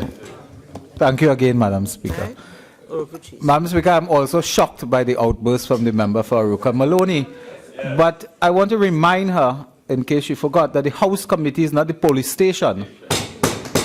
When there are incidents at the constituency office or sub-office, members may report that to the police in their district. They are not obliged, and they certainly will not readily report that to the House Committee of Parliament, which meets on occasion. They meet so that to say that you have one report from a member, it's fine if a member reported to the House Committee, but they report to the police. And in some cases, there are certain break-ins or interferences at the office and so on that members may not report, because in this society, whether you're a member of Parliament or an ordinary citizen, a lot of incidents take place and they're simply not reported for several reasons. So to come here and say that you object to creating a zone of security for parliamentary offices because one matter reported to the House Committee, I mean, that to me is inaccurate. Right, so that was a question, right? No, Minister. Let me just say something, Madam Chairman, if I'm allowed. Member for Oropuchis and all members, I just want us to, at this stage, just revisit the process and what we engaged in. It's going to be a long day, and we have to at least exercise respect and tolerance of each other. Okay? So I know that outburst was maybe out of whole passion, and we all must be a little tired, and taxed. But please. Yes, Madam Chairman, with respect to this item, operations of constituency offices, and with respect to the whole question of security at constituency offices, it is an obligation of every member of Parliament, which you would see in the manual for the operations of constituency offices, if you bother to read it, that it is an obligation that if there is a break-in at your office, you are obliged to report it to the Parliament. It is irresponsible of a member to say anything different. Members, I just want to remind members, in the event that the break was not long enough, that lunch is still available for members who need to eat lunch, and members, it would mean that if we get through this process quickly, some members will be able to filter out and have their lunch. Okay? Member for Princestown. Madam Chair, to the Honourable Minister, with respect to contracted services, there is the issue of broadcasting equipment, IT support, cable service, and provision of security services at Dock Road, and it really has, again, to deal with the broadcasting of the Parliament channel. I know that the Honourable Minister was pointing us to committees where the information would be readily available, whether it's through the House Committee or any other committee.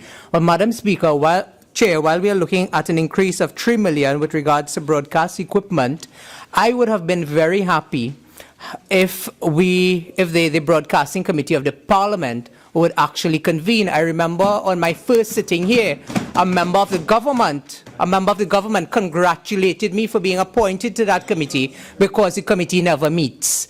And therefore, if the Honourable Minister is saying that the committee would be able to inform us on issues regarding the parliamentary offices and so on, I would think likewise that the Broadcasting Committee would have been convened to deal with issues of expenditure relating to the Parliament channel. Up to now, it has never been convened. Finance. Thank you so much. For the benefit, for the edification of the honourable member, the purview of the the Broadcasting Committee is well described in the standing orders. Procurement is not an agenda item for the Broadcasting Committee. The Broadcasting Committee looks at rules and regulations. It does not, the Broadcasting Committee does not look at the procurement of equipment for the Parliament. That is a matter for the accounting officer of the Parliament. It has nothing to do with that committee. Honorable Chair, would the Honorable Minister give the undertaking to convene the Broadcasting Committee, which has never been Any convened? such commitment. That's not for me to do. But part of the functioning of the Broadcast Committee deals with issues that are related here with respect to IT support and so on. That is not so. The Broadcast Committee deals with protocols, rules, and regulations for broadcast. Which can be enforced through the IT support. That is not so. You have it all wrong. It's a procurement matter, and that is a matter for the accounting officer in the Parliament. Member for Shogunas East. Member for Kabuta Manzanilla. Member for Oropouche West. Thank you, Madam Chair. I'm on training, and we have something called weapons and firearms training. Honorable Minister, is this a new unit to be established, and whether there'll be outsourcing of personnel to deal with this unit? Minister of Finance. Like any security matter, that is the Parliament Security Unit, the police unit, and this is not a matter for discussion in this forum. You're next, Member for Superior. I don't know if that unit is the same that we see when we come to Parliament. But I've noticed on a few occasions, today included, when I arrived at the Parliament, there is no one outside. You know, the entrance, the what do you call it? Not the chamber entrance, the one next to it. You know, it's like a basement. Just ask, Member, Yes, ma'am. that in light of where you're going, that you be a little guarded. Yes. That's the point I was making. It's not for discussion at this forum, our security arrangements. Come on. Well, would you kindly look at your security arrangements I at think, my I think constituency you office? may have been here when And there I was will an ask this invasion of the Parliament. Members, please. The question I really Weren't you here wanted when to there was an ask. invasion of the Parliament? You want another one? Member for Superior. Member for Superior. They'll start a riot soon, you know. You continue this way. Member for Superior, Sorry. I understand that there may be a specific concern. Yes, there I is, would sir. ask you if, at least for the details, if you could speak to the clerk about the details. But a wider question, I don't know. Another question? Yes. Yes, ma'am. Well, I'll ask the clerk to look into the matter, certainly, and the leader of the House. Madam, the question is, we are talking about high-risk areas and that security will be offered at the offices and so on. And first, high risk, well, fine. Can we be provided with the criteria to determine what is a high-risk constituency office? Now, this is not just for us as MPs going into the offices. It's for the persons who visit the office. And I'm sure many of us have had the experience of all kinds of people, and your staff who is there all day, sometimes late into the evening. So I'm asking the question of what criteria will be used to determine high-risk Minister of offices. Finance. If the honourable member had read the minutes of the House Committee meeting chaired by the honourable member for Oropouche East, the honourable member would know.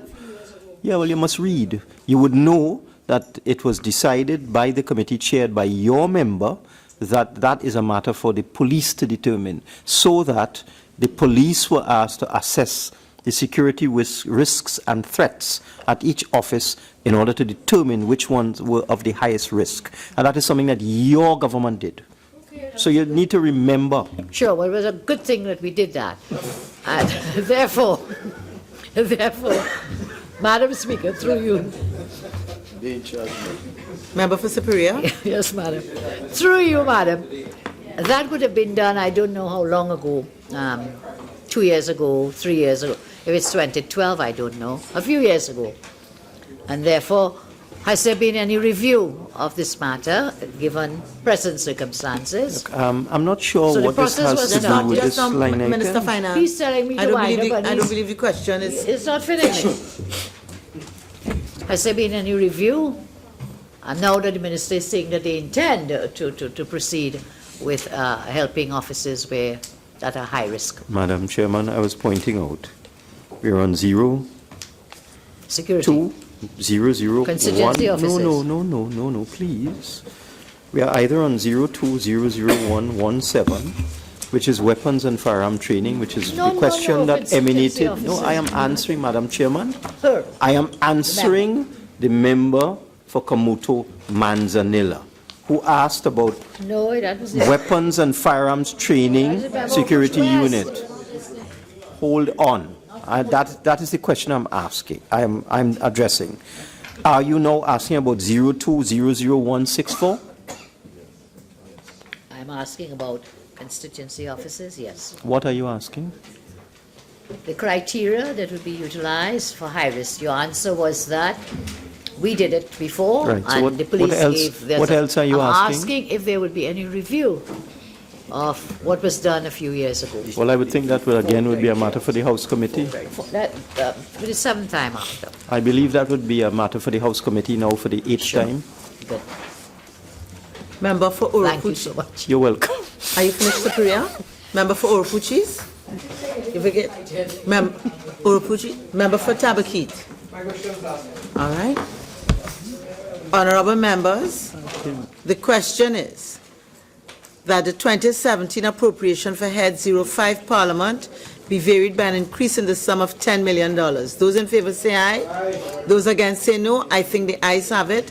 Head 05 Parliament has been varied by an increase in the sum of $10 million. Thank you, Madam Clerk. Head 06 Service Commission. Head 06 Service Commission, $4,920,700. I now invite the Minister to make a brief opening statement, not exceeding 5 minutes. Well, Madam Chairman, I will most certainly not exceed 5 minutes. As the notes indicate, this is self-explanatory. It's for salaries and cost of living allowances, for fees relating to software and other matters such as examination fees, and for other contracted services with respect to the search for a new Commissioner of Police. Honorable members, the question is that the 2017 appropriation for Head 06 Service Commission be varied by an increase in the sum of $4,920,700. Member for Superior. The increase in the allocation for salaries and cost of living allowance, is it that this is for increased staff, or is it again an underestimate in last year's appropriation bill 2017, and therefore you're just topping up to meet the same expenses? Is it a new expense? And the second question will be on the other contracted services. The Minister wants to answer this one first. Yes. Yes. This is Top what up. I said, top up, so that it was underestimated in the first place. No, we have refined the estimate, and we have examined all of the heads and subheads where variaments and transfers are available, and we have concluded we need to top up this vote. So this is not an urgent matter that has suddenly raised its head. We need to pay the staff. Other contracted services, 2.5 million. This refers, through you, Chair, to funds to meet the administrative costs of recruitment for Commissioner and Deputy Commissioner of Police. I would ask the Minister if he can give us some guidance as to what that cost entails, administrative costs, what kinds of matters, and what is the status of this process of recruitment? Well, we have two members of Parliament here who I would refer this question to, the Minister of National Security and the Minister of Public Administration. So could you disaggregate your question, please? What are the administrative costs, specifically, that this money will be used to pay for? That's the first part of it. And the second, what is the status of the process of recruitment? Where are we in the process? Okay, Minister of Public Admin, could you deal with the cost part? Yes. The administrative costs refer to the retention of a firm to handle the recruitment exercise and the associated costs. In terms of where we are with the process, the firm has been recruited and they are negotiating the final cost. Would you be able to tell us which firm has been recruited? I can provide that information to you subsequently. I am actually told that the recruitment exercise can only be completed when the funds are made available. Sure. No, Okay. well, that's where you are in the process, but the Honourable Minister has spoken of the retention of a firm, and we're seeking to find out the name of the firm. Information will be provided on That's Wednesday. one. And the process used for this, the tendering process, the selection process to recruit this firm. You'll get that information on Wednesday. Thank you so much. I may be ignorant. I see IHRIS Oracle software license fees. Would you care to expand on what that is for? I can tell you what IHRS is, Integrated Human Resource System. But with Okay. respect to Oracle, I will pass that over to the Minister of Public Administration. The fees refer to the license to use the software. It needed to updated and it became due, and we simply just re-updated it. Can you tell us what it is that you use the system for? The the IHRIS no, it's used. and the Oracle. It's an integrated human resource system that's used for paying salaries. It's also used for determining pension and leave. There are several elements to it, but it really runs the human resource machinery of the public service. Okay, thank you. I can provide details. The Commission has given me some details. Sure. On October 30th and November 3rd, 2016, the Commission issued a tender notice in the daily newspapers. Oh, we're going back. Wait, please. Can you? Your mic is not very loud, sir. I think I'll provide this in writing on Friday. Wednesday, I mean. You were doing fine. A question was asked and No, the minister is all of giving- this with the giving tender information. notice and all of Tender notice. Tender notice. Yes. That was a question to the House, and it was. Oh, you're talking about at another time? no, no, now in Finance Committee. Just because it was answered before. If we have the information, we can provide it. So let me provide it now. October 30th and November 3rd, 2016, the Commission issued a tender notice in the daily newspapers for the engagement of a consulting firm to assist with the recruitment process for the offices of Commissioner of Police and Deputy Commissioner of Police. 10 firms responded to the notice, and request for proposals was subsequently issued to the 10 firms, of which 4 submitted bids by the closing date of November the 18th, 2016. The evaluation of the bids was completed on November 22nd, 2016. That has been the most complete answer for the entire day. I want to thank you, the technocrat who has assisted you in this matter. Thank you. You're welcome. Thank you very much. Member for That's the Caroni only East. answer we've had for the day. Well, apart from Caroni some East. from you. You forget? In view of the open revelations by the service commissions recently, in front of a joint select committee of Parliament, that the service commissions are heavily understaffed and under-resourced. What is the decision of the government to give some more support to these commissions, the Public Service Commission, the Police Service Commission, and the Teaching Service Commission? And it was very elucidating in terms of the deficiencies that the service commissions are experiencing. What is the government going to do? Would you consider giving some increased funding to take care of these deficiencies? The Finance. I'm advised by the Service Commission that they are in active discussions with PMCD to look at providing the required support to the service commissions. And can we have a little understanding about when you believe that that is going to continue to complete, and therefore there will be some marked improvements in the delivery of the service commissions? That is a very complex question, Well, and I think it's a it would be complex- best that we endeavor to answer that by Wednesday. By Wednesday? Member for Oropouche East. Thank you very much. Through you to the Minister, I'm just trying my best to follow this business here.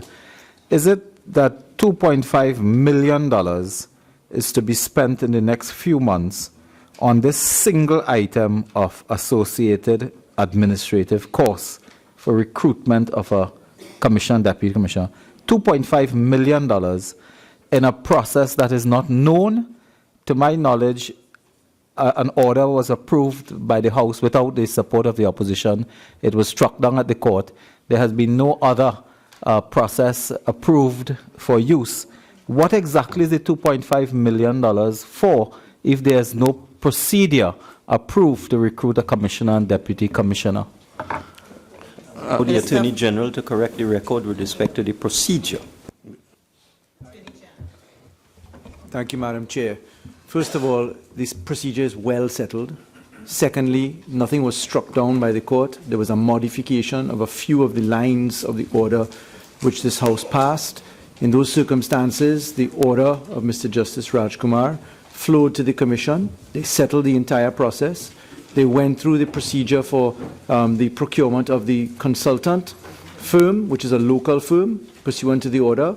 That is now awaiting the disbursement of funds. The funds identified here are indeed for the process, as it includes all of the ancillary items, including psychological, medical, other testing, etc., for the various applicants who will be providing their information for assessment by the firm and the Police Service Commission, bearing in mind that this entire process is at complete arm's length pursuant to the Constitution itself, where the sole authority for that process rests with the Police Service Commission.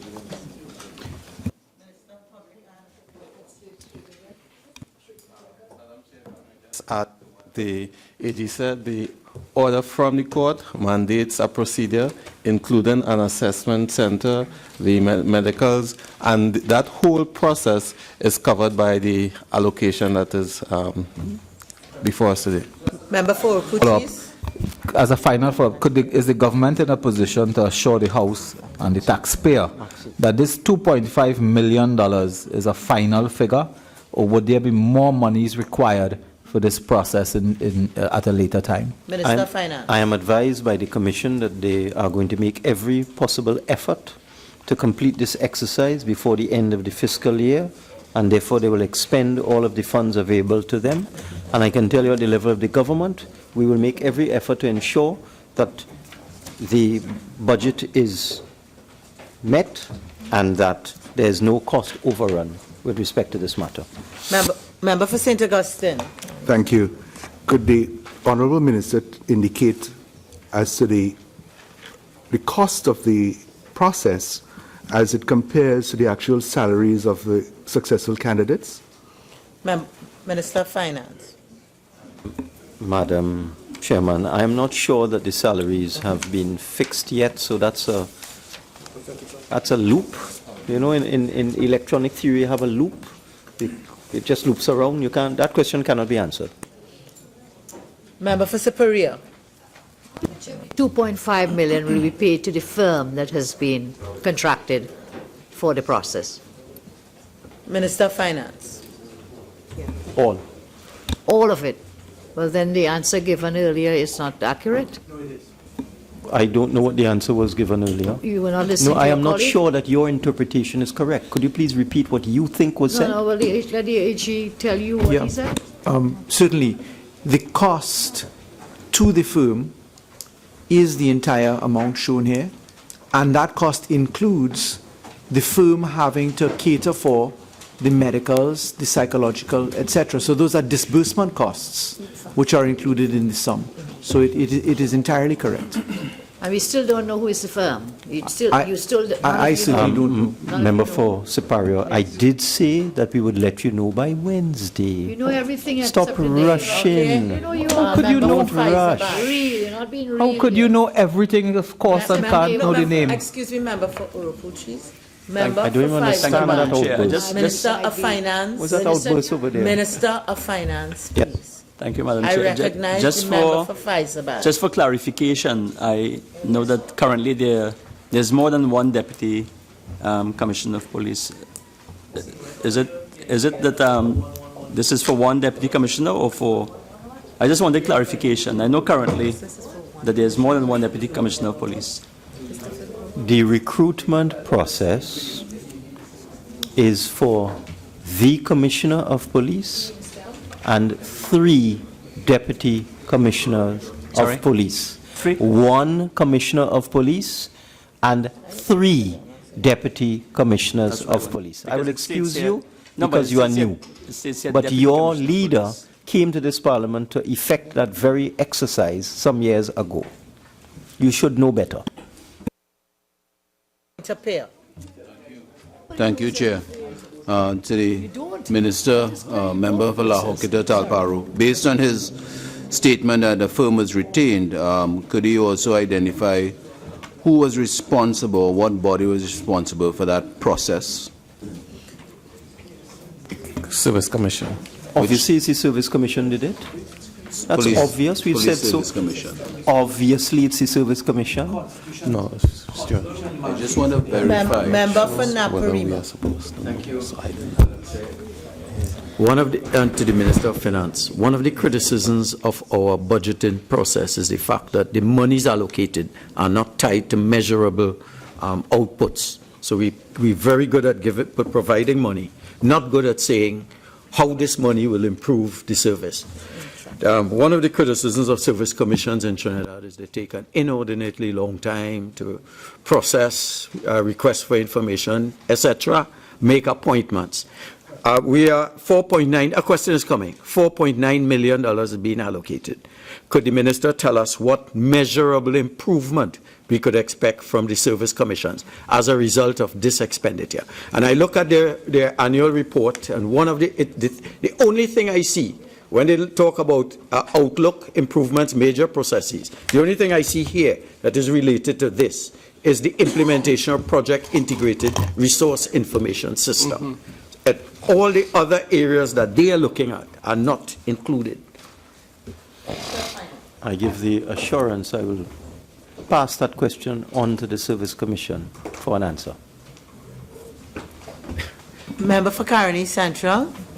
Thank you, Madam Chair. I want through you to ask a question on the IHRIS Oracle software. And the question is a very simple one. Over and over, the Auditor General makes, or he reports on sums of overpayment that have been detected that have to be recovered, and secondly, on pension payments that take an inordinately long time for the retirees from the civil service. Does this system, will this system allow you to address and manage that in a much more efficient and effective way? Eventually it will. There are some gaps in terms of the implementation of all the modules in the system, but we have a plan, we're working on it, but eventually that system will ensure that we pay people's pensions on time and at the correct amounts.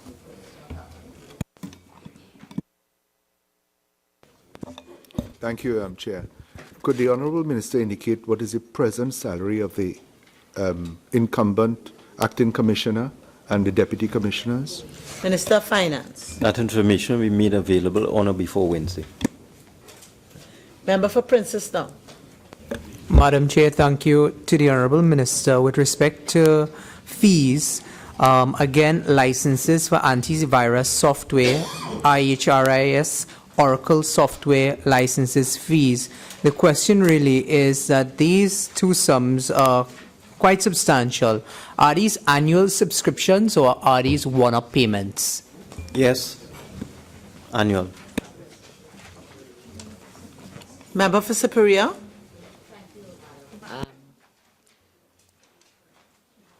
With respect to procurement in the Service Commission's department, and we dealt with the issue of we can't get the name of the firm and the process for procurement. I note in the Auditor General's report for 2016, with respect to procurement issues, that 23 items were not seen. The three courts requirement for 23 items were not seen, contrary or in contravention of the CTB directive of the relevant matter. I'm asking the question, has this matter been rectified since this took place? Kindly tell me which one of these items relates to any one of those 23 Well, items? I have asked you about the procurement issue for the No, which one of these deputy, heads? Which one of these heads? the deputy commissioner and Uh-huh. police commissioner. It's a So which one of procurement these issue. heads Give me a- refers to your question? Okay, I'll give it to you in a second. 0200628. 02. 00628, other contracted services. That is the recruitment of a commissioner. 2.5, yes. That has This is nothing to do with those 23 items. How do I know that? I'm asking. That's the I question am I'm asking. advised that You're advised by whom? the- I didn't see you consult anyone. I have my advisor himself. at my side. Has not spoken. Madam Chairman, if we're going to continue, could Well, if you you- ask the member for Superior to stop being so trivial? I have received an answer No, but from the minister technical did not allow me to advisor. complete the question. Members, member for Superior and member for Diego Martin Northeast, if maybe we can just focus on what our objective is. The question has been asked. Member for Diego Martin Northeast, are you in a position to answer it now? Yes. Could you kindly proceed? None of this money relates to those 23 items. Can you tell us what they relate to? It's written here. I will read it for you. Funds are required to meet the No, the 23 associated items. administrative The 23 costs. items. No, Madam Chairman, the honourable member said 02-00628. That has one meaning in the English language. Funds are required to meet the administrative costs of recruitment of a commissioner and deputy commissioner of police. Not those 23 items you're talking about. Come on, you could do better than that. But Honourable Minister, you're not concerned that people are breaching the We have Central Tender Board's rules here. directive? the This is a Ministry of finance committee. So members, This You is think finance- it's not a free for all? Member of Superior Yes, ma'am. and member for Diego Martin Northeast, I will suggest we discontinue this line of questioning. Members Superior, I'll ask you to ask another question if you have one to ask. No further question on this item, ma'am. Thank you. Thank you. And therefore, honorable members, the question is that the 2017 appropriation for Head 06 Service Commissions be varied by an increase in the sum of $4,920,700. Those in favor say aye. Those against say no. I think the ayes have it. Head 06 Service Commissions has been varied by an increase in the sum of $4,920,700. Thank you, Madam DP. Head 07 Statutory Authorities Service Commissions. Head 07 Statutory Authorities Service Commissions, $770,000. I now invite the Honorable Minister to exercise his option to make a brief opening statement of not more than 5 minutes. Madam Chairman, I think the printed notes are self-explanatory. Honorable members, the question is that the 2017 appropriation for Head 07 Statutory Authority Service Commission be varied by an increase in the sum of $770,000. No questions? Therefore, honorable members, the question is that the 2017 appropriation for Head 07 Statutory Authority Service Commissions be varied by an increase in the sum of $770,000. Those in favor say aye. Aye. Those against say no. I think the ayes have it. Head 07 Statutory Authorities Service Commissions has been varied by an increase in the sum of $770,000. Head 08 Elections and Boundaries Commission. Head 08 Elections and Boundaries Commission, $21,800,000 $857,680. I now invite the Minister to make a brief opening statement of not more than 5 minutes. Madam Chairman, this represents expenditure already made, and it was funded by way of an advance from the contingencies fund, and we are retiring the advance. Honorable members, the question is that the 2017 appropriation for Head 08, Elections and Boundaries Commission, be varied by an increase in the sum of $21,857,680. Member for Point of Peer. Thank you, Madam Chair. The Minister of Finance, is this a normal process of advancing bodies via the contingency fund in this fashion? Minister of Finance. Yes, that's what it's for. It's called contingencies for a reason. Do you wish me to define the word contingency for you? And do you want me to define the word advance for you? You want me to do that? No. Thank you. Honorable members, the question is that the 2017 appropriation for Head 08, Elections and Boundaries Commission, be varied by an increase in the sum of $21,857,680. Those in favor say aye. Aye. Those against say no. I think the ayes have it. Head 08, Elections and Boundaries Commission, has been varied by an increase in the sum of $21,857,680. Thank you for the representative of the EBC. Head 09, Tax Appeal Board. Head 09, Tax Appeal Board, $751,100. I now invite the Minister to exercise his option to make a brief opening statement, not exceeding 5 minutes. Again, Madam Chairman, I think it's self-explanatory. Honorable members. Sorry, go ahead. You go ahead. Honorable members, the question is that the 2017 appropriation for Head 09, Tax Appeal Board, be varied by an increase in the sum of $751,100. Member for Naparima. Thank you, Madam Chairman. Honorable Minister, given the avalanche of appeals that we can expect in the wake of the onerous property tax, and I know there are a number of people just waiting to, do you think that contract employment of 180, fees of 221,000, and the office, one office, rental lease office 350,000, do you think this is adequate to the anticipated avalanche that you are going to expect in the not too distant future? Minister of Finance. Well, firstly, I don't expect any such thing, and the answer is yes. Member for Faisalabad. Thank you, Madam Chair. Minister, can you indicate what is the monthly rental cost of this building? We'll get that information for you.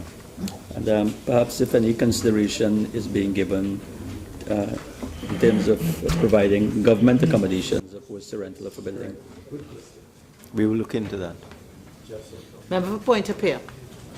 Was this a rent increase that that is being asked for this $350,000 in both locations? Minister of Finance. We will get the information for you, but I rather suspect this is a rental contract entered into by the previous administration. So you might very well ask yourself.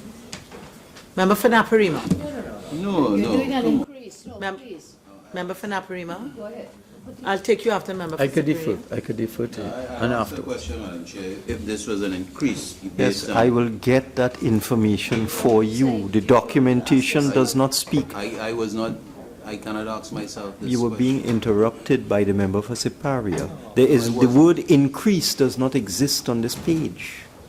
This is simply funds are required to facilitate payment of rental accommodation. Right, but then I would ask then, when you were doing budget allocations, they would have allocated 12 months for the monthly rental by 12, and that would have been considered. Yes. Now that 350,000 is in addition to those figures, I am asking a simple question, whether is this an increase in the rental accommodation? So you're asking now for the third time, and I'll answer for the third time. I'll get that information for you. Thank you. You want to answer the fourth time? Member Member for Digo Martin Northeast, please. Member for Naparima. Thank you, Madam Chair. Looking at 02000116, contract employment. Funds are required to meet the payments of salaries to the end of fiscal year for 2 reporters, 1 IT consultant, and 1 business operations assistant. I'm thinking about the skills mix that would be necessary, again in the context of the property tax. Would it not require lawyers, people evaluators, people to assess rather than business operations assistant? No. In other words, the skills mix does not seem consistent with the anticipated requirement. The answer to the first part of that question is no. No. Because we're a long way away from any intervention by the Tax Appeal Board. If you would familiarize yourself with the process, you will realize that the Tax Appeal Board is the last stage in the process. And therefore, it is unlikely that the Tax Appeal Board will get involved in any of these threatened appeals in fiscal 2017. Yes. Member for Naparima. And this is precisely the problem. We wait till the problem arises and then we get staff. Does it not make sense to have the staff now, get them trained and whatnot? So when that happens, they would be ready to move from day one. I am sure the Tax Appeal Board could handle it. Madam Speaker, we're not hearing the Minister of Finance. I don't know why he's so quiet today and not speaking out. Answer. But he's not speaking that we're hearing properly. Could you just lift your voice as you continue? Maybe it's the microphone. Maybe it's this microphone. Maybe it's this microphone. Technical problem. Maybe this microphone. Okay, so are there any further questions? Yes. Yes, Member for Could the Naparima. Minister tell me how the DECIA tax judgment database maintenance is going to assist the Tax Appeal Board in the performance of its duties? Minister of Finance.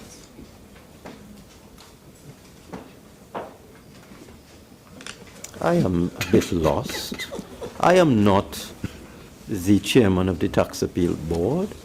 This will not assist me with respect to my duties. Are you not aware of the configuration of the Tax Say you Appeal don't Board? know now. Say you don't know. Be honest. No. The question was, how would this DECIA tax judgment database help me in the performance of my duties? The Tax Appeal Board. No, you asked me about me. No. So ask the question again. Minister of Finance. Minister of Finance. Members. We recognize that there may be technical difficulties in the chamber. So if we keep a little quiet, we might assist. I believe the question was the Tax Appeal Board, how it will assist the Tax Appeal Board in carrying out its duties. Okay. I think the Honourable Member for Superior next to you, being a senior counsel, although in a strange way, will be able to tell you what LexisNexis is and what the SEER tax judgment database is. These would be online repositories of legal authorities, legal precedents, judgments, and other works, scholarly articles, and other matters that would assist the Tax Appeal Board in coming to a decision. There are many of them. You have Westlaw, LexisNexis is a famous one. It's just a database that gives all of the current judgments and historical judgments and decisions and precedents, and also some of the databases give you learning, theory, and that sort of thing. So in the absence of these databases, I think the Tax Appeal Board would be in difficulty. With them, the Tax Appeal Board can access the leading judgments and the most up-to-date authorities and precedents. That's how it assists them. You okay now? Member for Karen. So I did know that. If you answer like that all the time. I did know. Member for Caroni East. I very well knew, right? Yeah. I recognize the member for Caroni East. Thank you very much, Madam Chair. Minister, the Tax Appeal Board has been complaining for inordinately long time that their accommodation is not at the required level. Is there any thinking from the Minister of Finance and Public Administration to improve their accommodation so that they can be more efficient? Minister of Finance. As we sit here, I am in no position to tell you about the current accommodation of the Tax Appeal Board. We will get that information for you. I would not want to make an answer now that would prove to be inaccurate. So we'll get it for you. Yeah, but has it ever been brought to your attention? And Minister of Public Administration, has it been brought to your attention that the accommodation... What the Attorney is General inadequate? has just told me is that this matter is under review at this point in time to see what can be done to provide the board with the accommodation it requires. And if and when you bring the Revenue Authority, which might never be, where would that be in situation with the Tax Appeal Board? I'm not going to allow that for All right, what all right, is under Madam Chair. consideration, please. I was trying to search for an answer somewhere. We appreciate that. Member for Naparine. Yes, I recall asking a question in Parliament about how much fees were spent on rents by the government, and I think I recall that a figure was given of $380 million annually. And in the context of our financial circumstances, and I'm speaking specifically to 02-00108. Is the minister comfortable, and I know you'll just answer and say yes, but is he doing the most diligent, pursuing the most diligent efforts to reduce the office accommodation costs so that there will not be a strain on the budgets, the government budgets? Minister of Finance. We are.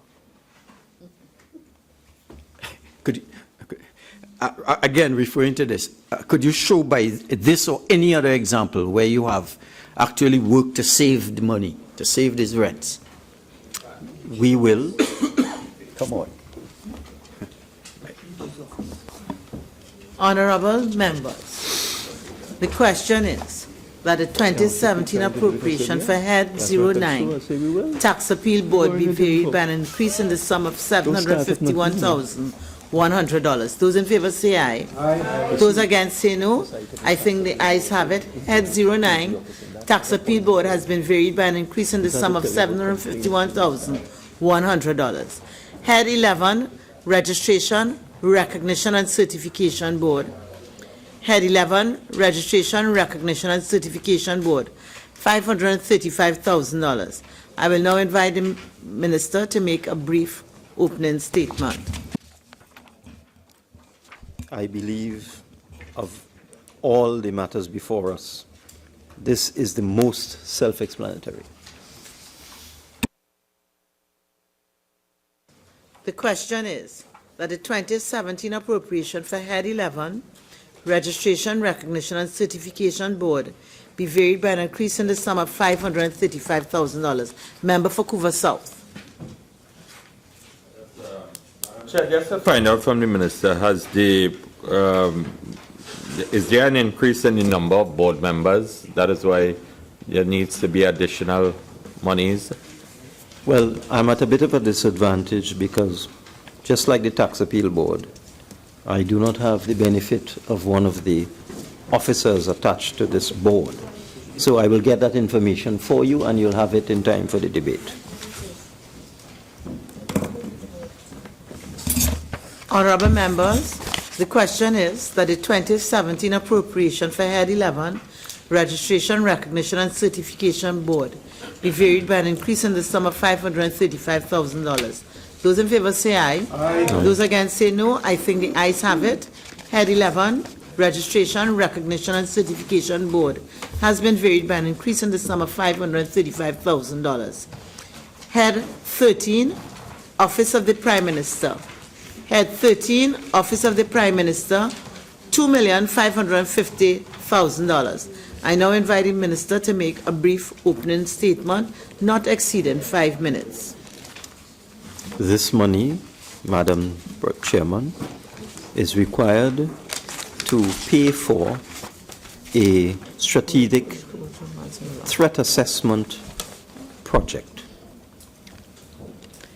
Honorable members, the question is that the 2017 appropriation for Head 13, Office of the Prime Minister be varied by an increase in the sum of $2,550,000, member for Oro Pooch East. Okay, thank you very much. Just a couple of questions relating to this today, Honorable Minister. Could you tell us when Cabinet agreed to approve? It's quoted here in US dollars. Why is it quoted in US? Is it some foreign help that you're looking for? When Cabinet agreed to approve this project, and who are members of this think tank project? Who really are the think tank project, and what is their purpose in relation to the National Security Council? Minister of Finance. The information will be provided on or before Wednesday. Member for Caroni Central. Yeah, I have a simple question, Madam Chair, which is, what is this project? Yeah, what is this project, and what are the results expected from this think tank project? Because it seems to me like a new institution within the national security system. Who will be thinking? That is supposed to provide something that we cannot now do. Minister of Finance. We will give further details on Wednesday, but I doubt that this is new. I am sure this is the culmination of some work that has been going on for some time.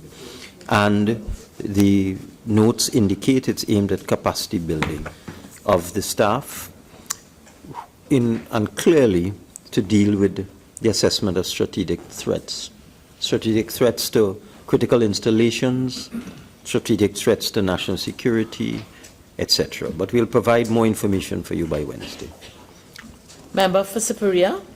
Thank you.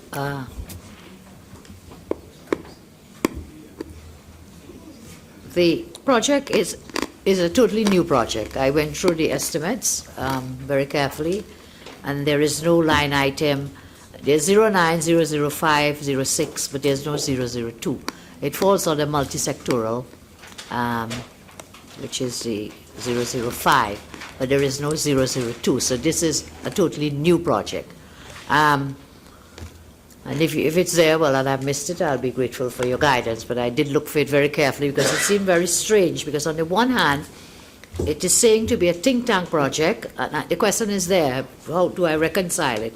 Think tank project, but on the other hand, it is saying it is aimed at capacity building, so in research methods and methodology. So it seems to be for training, but on the other hand, it is for strategic threat assessment. So I would ask through you, is it a training facility? What is it exactly? What does this thing entail? I will read the notes. And others have for you. already asked, who are the persons in the think tank? How will it work? And so on. And the second question will be, what is the money to be paid for? Is it to pay someone to come and do something? Or is it to pay for staff?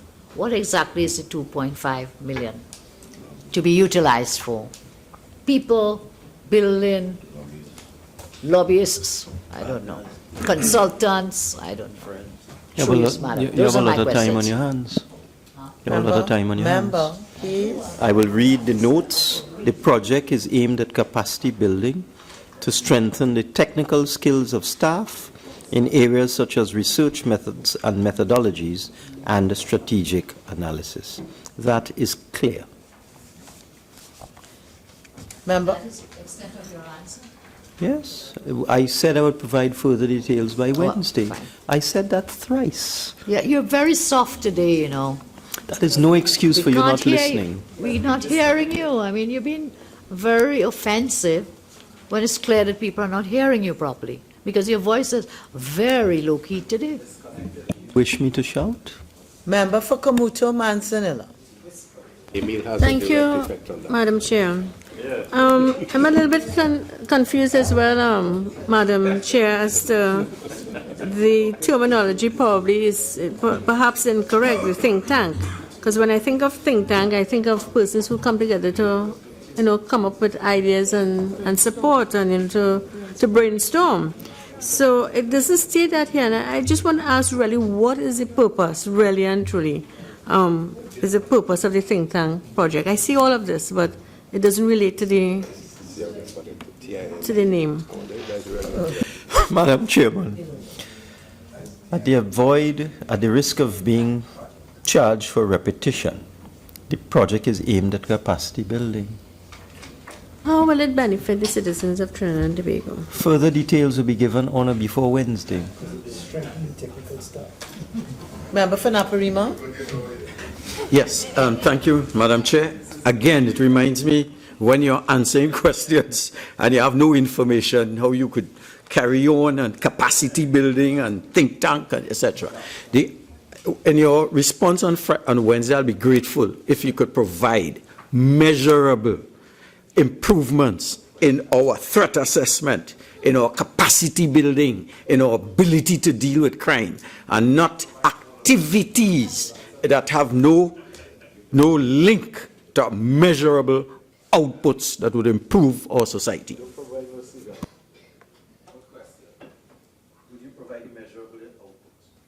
It's a free. Excuse me, Minister of Finance. The honourable member is free to carry on like that. No. I'll provide further details. Yeah, but Minister of Finance, the question was asked if on Wednesday you would provide those measurable details.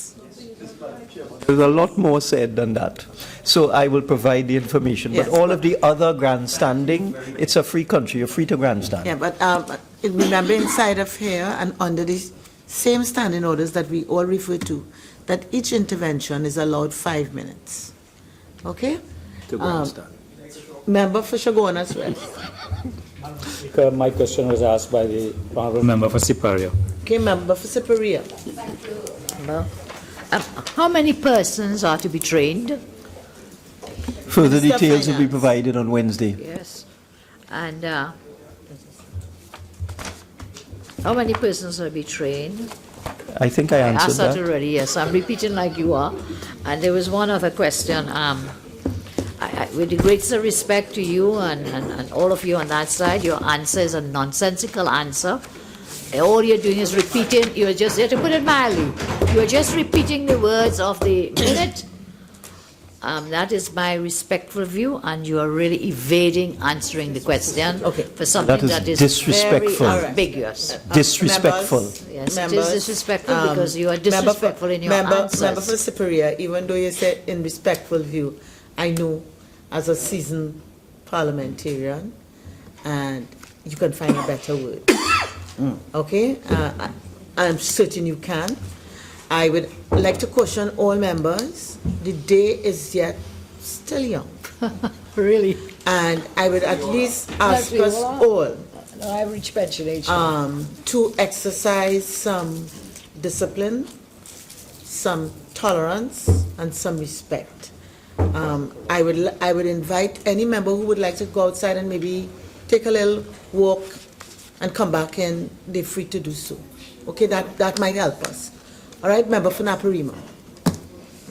I mean no disrespect, and thank you very much, Madam Chair. But I'm getting the impression that monies are being allocated without a total understanding of aspects of. Is it correct? Is it correct that questions are asked before allocations are made? What is this project? What is the efficacy of this project? What is the benefit to the society? What is the rationale? And then you allocate based on what you hear. But we get the impression, I get the impression that this is not done. I get the impression that wasn't a question. Minister of Finance, not only can a question be made, an observation can be made, and Madam you Speaker, can respond to I don't the think I'm observation. required to respond to an observation. Okay. So you pass on I'll respond to a responding. question. Member for Princess Stop. Thank you, Madam Chair. To the Honourable Minister, with respect to the National Security Secretariat, now the explanation that you have given again deals with the technical strengthening and building the technical skills of staff in such as research methods, etc. Has there been, first of all, what is the capacity of the current National Security Secretariat, and whether or not there has been a review with the organizational structure of the National Security Secretariat in terms of your explanation of building and strengthening the technical skills of the staff in those research methods and so on. Has there been any review of the organizational structure of the National Security Secretariat, one, and what is the capacity, two? Well, this project is simply dealing with strategic threat assessment.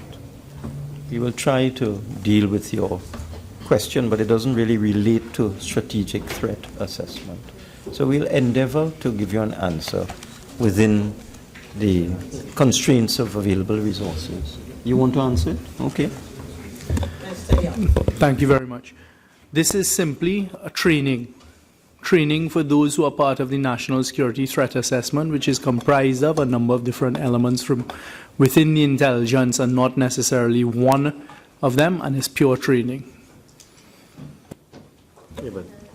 So what is... Honourable Member, thank you, Madam Chair, while I take your answer in good stride, and I am fully aware that there are several agencies involved, I'm specifically asking, as a coordinating body, the National Security Secretariat, whether or not a review has been done with respect to the organizational structure in light of this new project coming on stream. Minister of National Security. You want to answer it, Minister? Go ahead, if you wish. Yeah.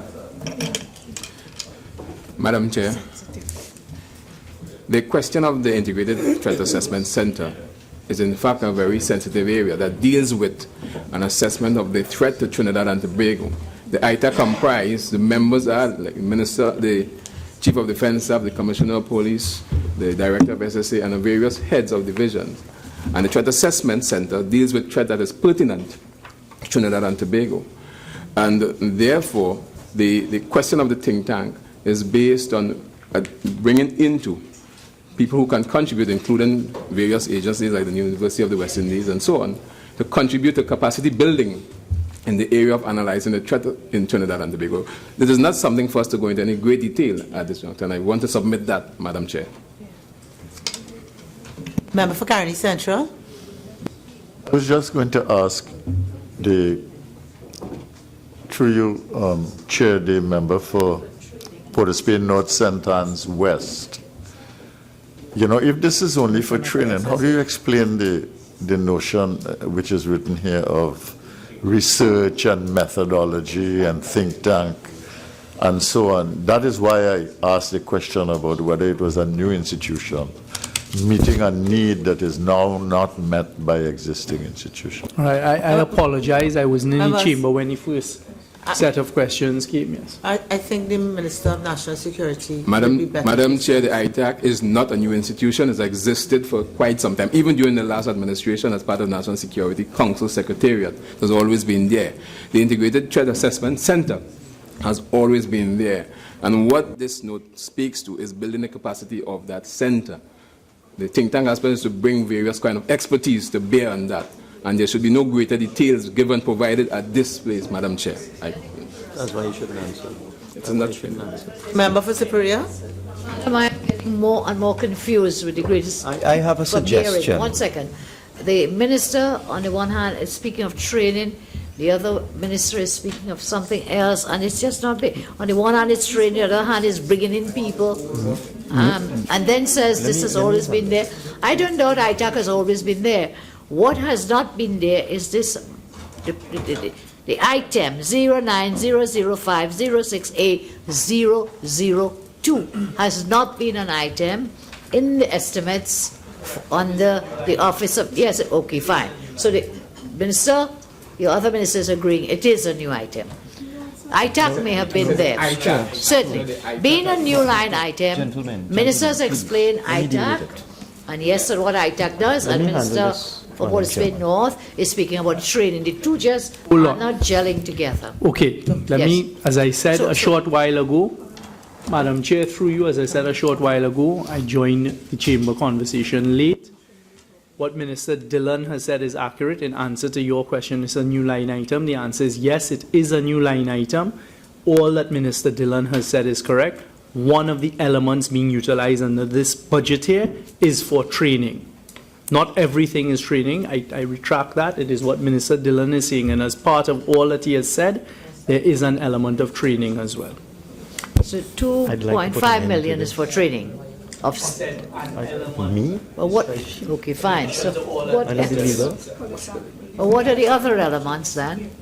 Please, for the 2.5. It's a new item, so it needs to be Mr. explained. Finance, could you bring some clarification to Yes. this whole process? Please. The project, as the Minister of National Security indicated, is not a new project. If the member is indicating this is a new line item in the estimates, it has merely been crystallized at this time in this way. But the activity from what the Minister of National Security is saying is not a new activity. And therefore, this is simply an allocation under a particular head which has been created. As you know, from time to time, you would have subheads created that might have flowed from a larger head in another item. So, as I indicated, we will respond to your queries. We understand what the question is. The question is, what is this? Is it new? What does it do? What is this expenditure involved? Does it involve bringing in people? Is it a foreign firm? Does it involve goods and services? Does it involve the hiring of personnel? What is it intended to achieve? What are the measurable objectives? I heard all of the questions, and I think we can prepare an answer to you that will deal with all of these issues. I don't think this is my respectful view.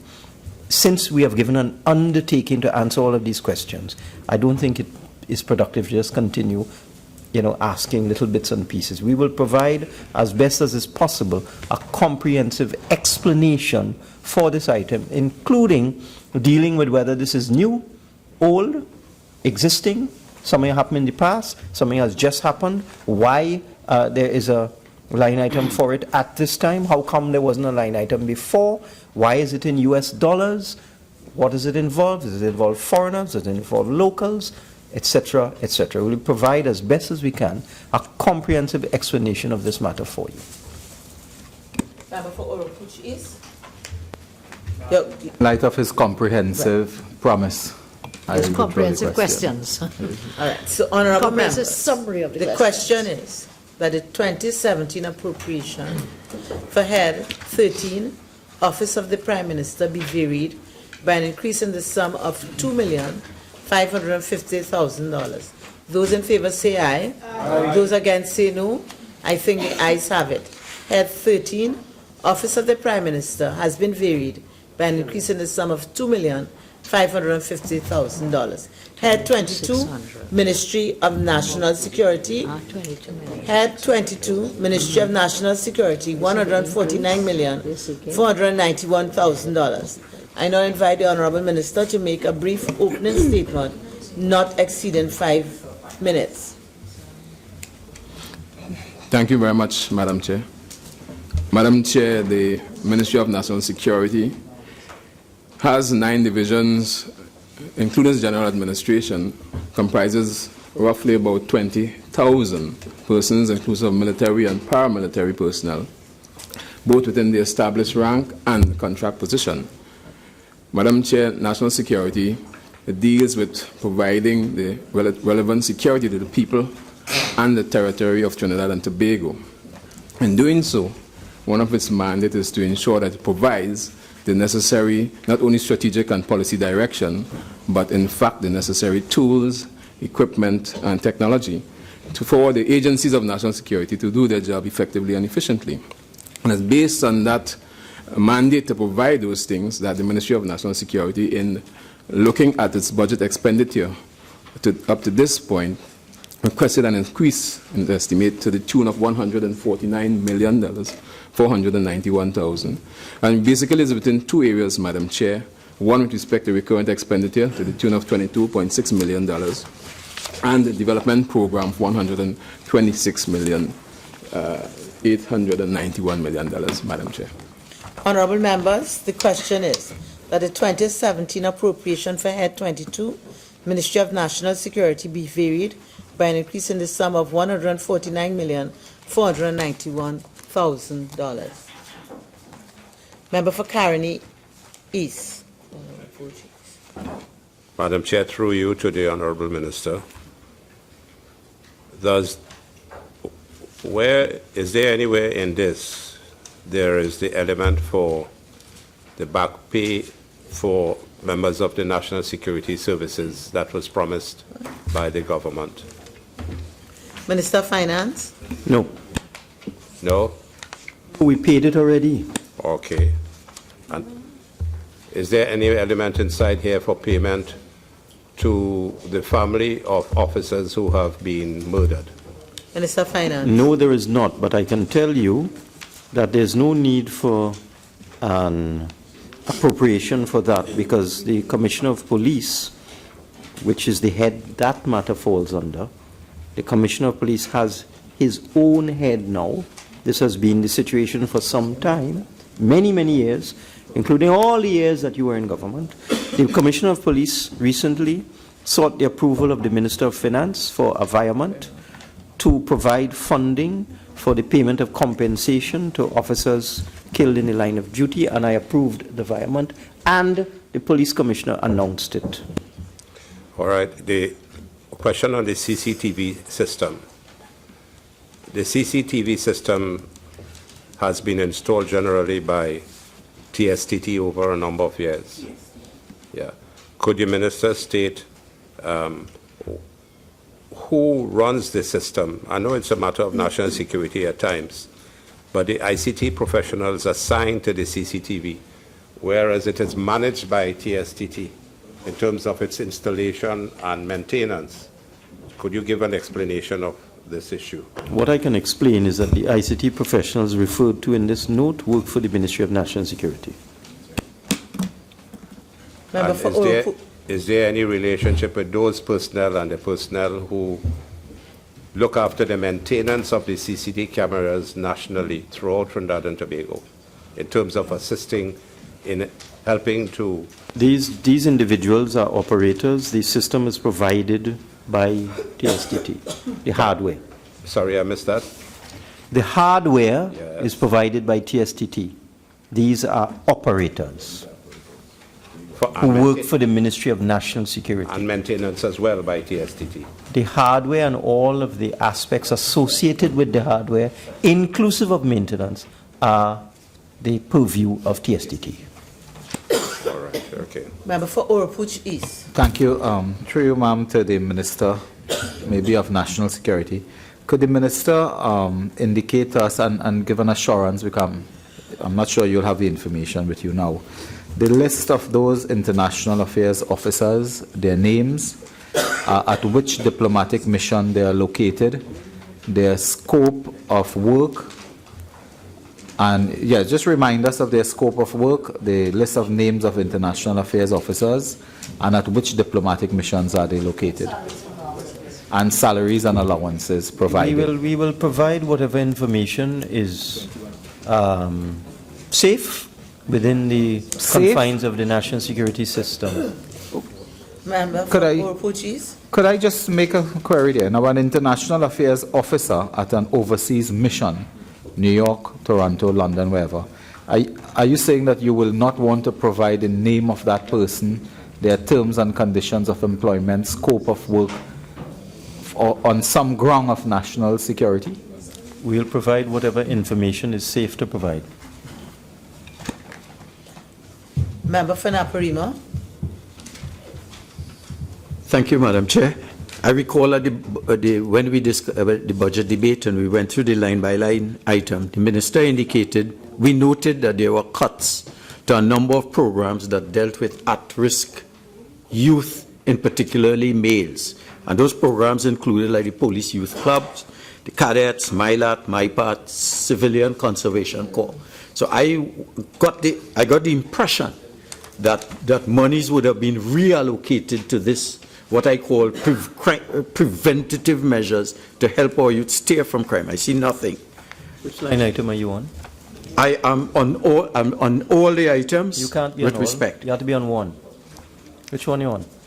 I am on development What's program. the number? All right. A question on 02, since you 02001 Those are the 16 international affairs officers at overseas missions. Another question. My understanding is all of them are on contract and that there is a high attrition rate because they do not have job security. Could you tell us how many of them are on contract, How many of them are on the permanent establishment, and what steps are being taken to regularize their positions? I'm advised they're all on contract. With respect to the other matters, we will see whether that information can be provided by Wednesday. So are you saying they're all on contract? I said that. No, I'm just asking. You're asking again? Member for Point of Prayer? Thank you, Chair. You, Madam Speaker. Can you cross-talk, To the please? Minister of Point Porter, the Minister of National Security, the 22,600,000 that is being requested here, is it due to result of new staffing? Minister of National Security?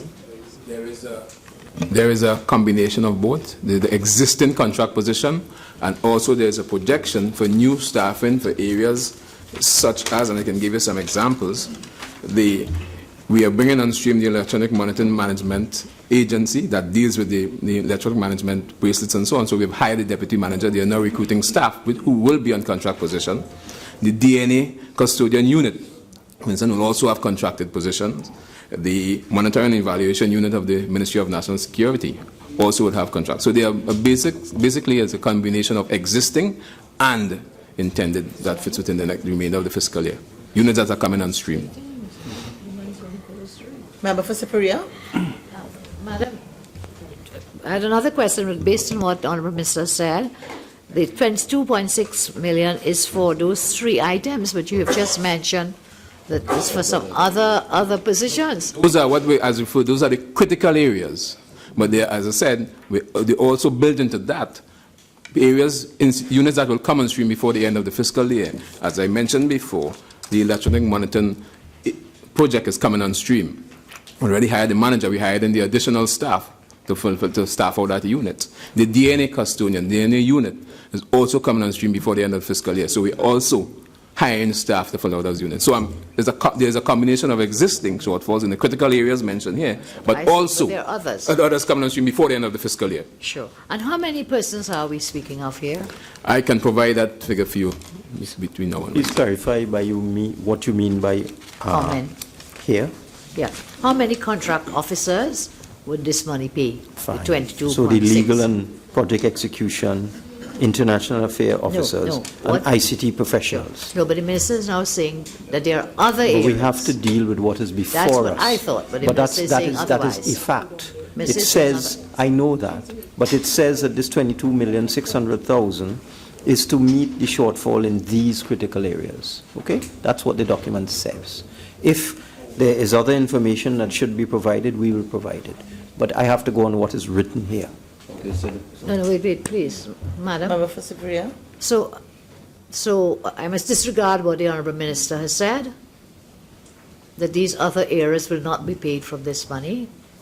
The document is clear that this 22,600,000 is for the shortfall in the following critical areas. Yes, I If understand. there is any other information that would assist you, we will provide it. Sure. So the question was, which I think you've already taken note, how many persons that this 22,600 would pay. Further, these are existing contract officers.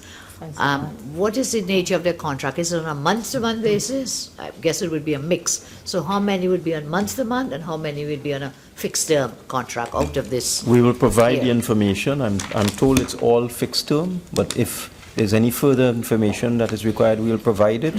With respect to the legal and project education department These officers, three. the international affairs officers, and the ICT professionals. I'm told it's all fixed contract. Fixed-term. If they're all fixed-term, would you kindly provide as well the length of the term, the commencement date and expiry dates? We will try our best to provide that information within the time constraints. Thank you, Minister. You're welcome. Member for Kamutu Mansanilla.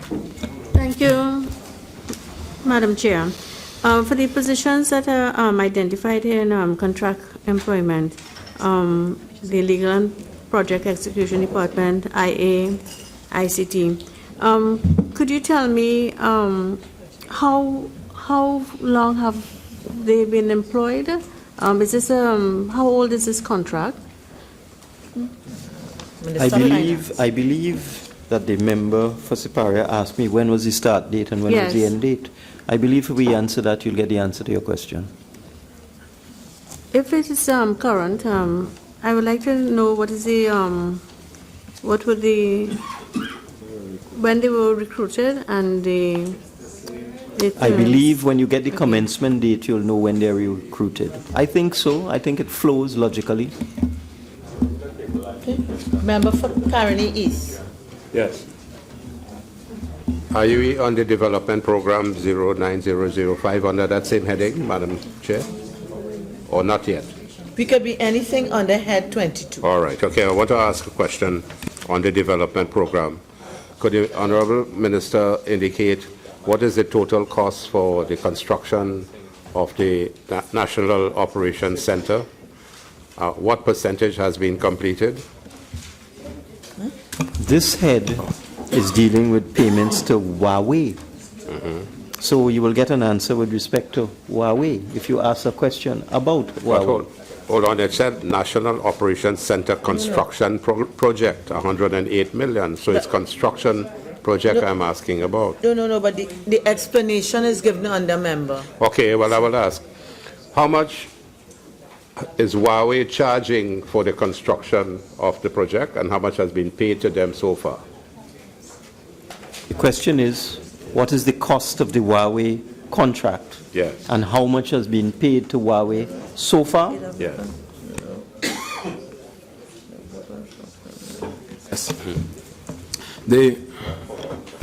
Madam Chair, to answer the question, the original contract for the Huawei project cost $89 million US.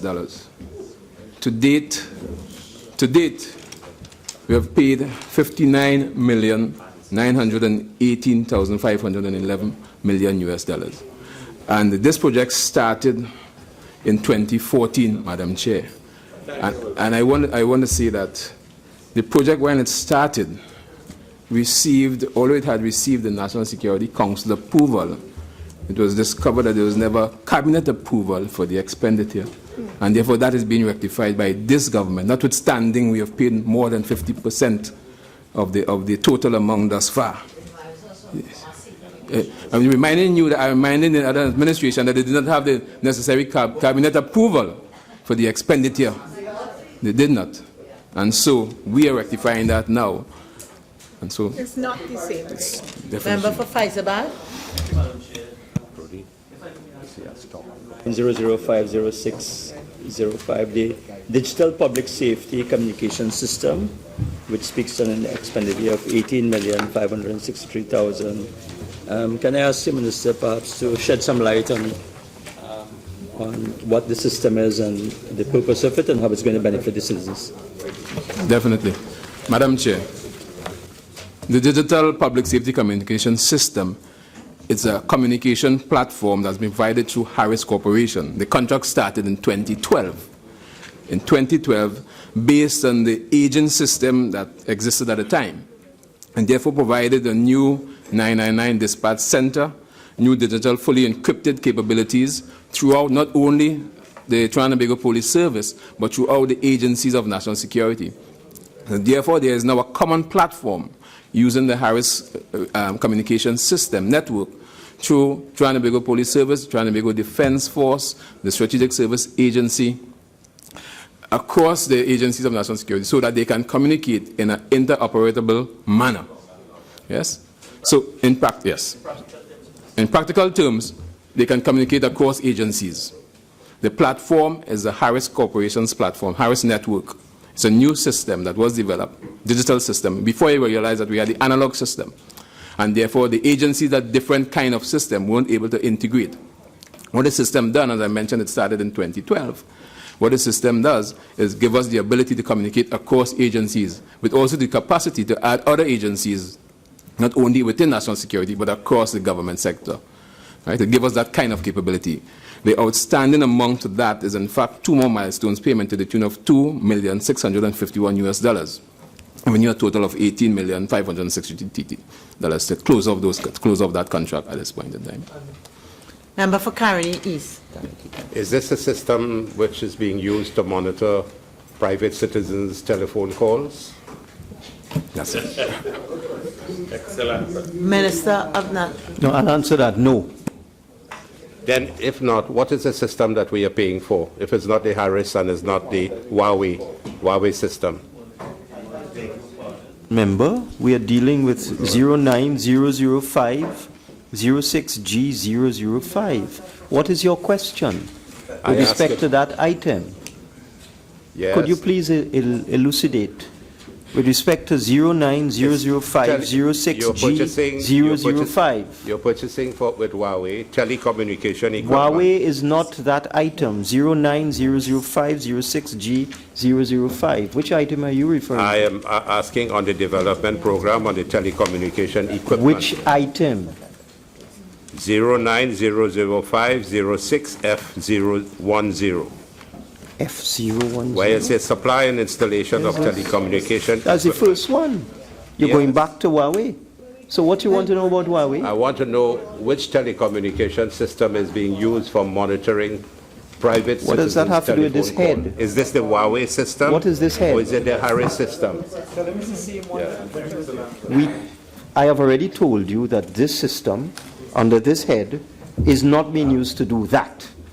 But whatever is being done is what you have to check into what you did. Member for Tabakit. Is the Harris system operable at this point in time, or is it still being installed? It is operable at this point in time. So this money is to pay off for the system? That's right. That's the balance due on the payment, the fine 2 milestones payment. And, Madam Speaker, have you found the system to be efficient and of good use to the agencies? It is very much so. It is new technology. So the partnership government made a very good decision to bring it. And not only that, this responsible government continued the process, as opposed to that government that did not do so. You follow. I can cite examples. You following good footsteps. No. The responsible government did not act on impulse. The responsible government. You met something good. The Okay. responsible government. Like the good votes you got. Can we proceed, please? Member for, are you finished, Member for Tabakit, in your question? Yes, ma'am. Member for Point of Peer. Thank you, Madam Chair. Through you to the Minister of National Security. I just want to confirm, is it 100% completed or are you still doing the analog to digital? Yeah. This is in respect to the digital safety communication system, because I understand you're saying it's installed. It's installed, it's working, it's working, installed but and is it- operating. This, as I said, these are just the 2 final milestone payments, the close of. So all the analog to digital has been completed? We've completed those transfers. Okay. We are now increasing it across other agencies in national security. Member for Caroni Central. Okay, the total amount is just under $150 million. And the question I want to ask is, did the Ministry of National Security receive all its allocation up to this point within the budget? This is for the Minister of Finance. Yeah. Sorry? All right, okay. Just 1 second. And although I understand that the budget 2017 is not increased by these variations, has the budget for the Ministry of National Security been increased by $150 million? Minister of Finance. The allocation for the Ministry of National Security has been increased by these amounts. All right? Okay. Honorable members, the question is that the 2017 appropriation for Head 22, Ministry of National Security, be varied by an increase in the sum of $149,491,000. Those in favor say aye. Those against say no. I think the ayes have it. Head 22, Ministry of National Security, has been varied by an increase in the sum of $149,491,000. Might I suggest that we take the suspension now and we resume at 5 o'clock? Thank you.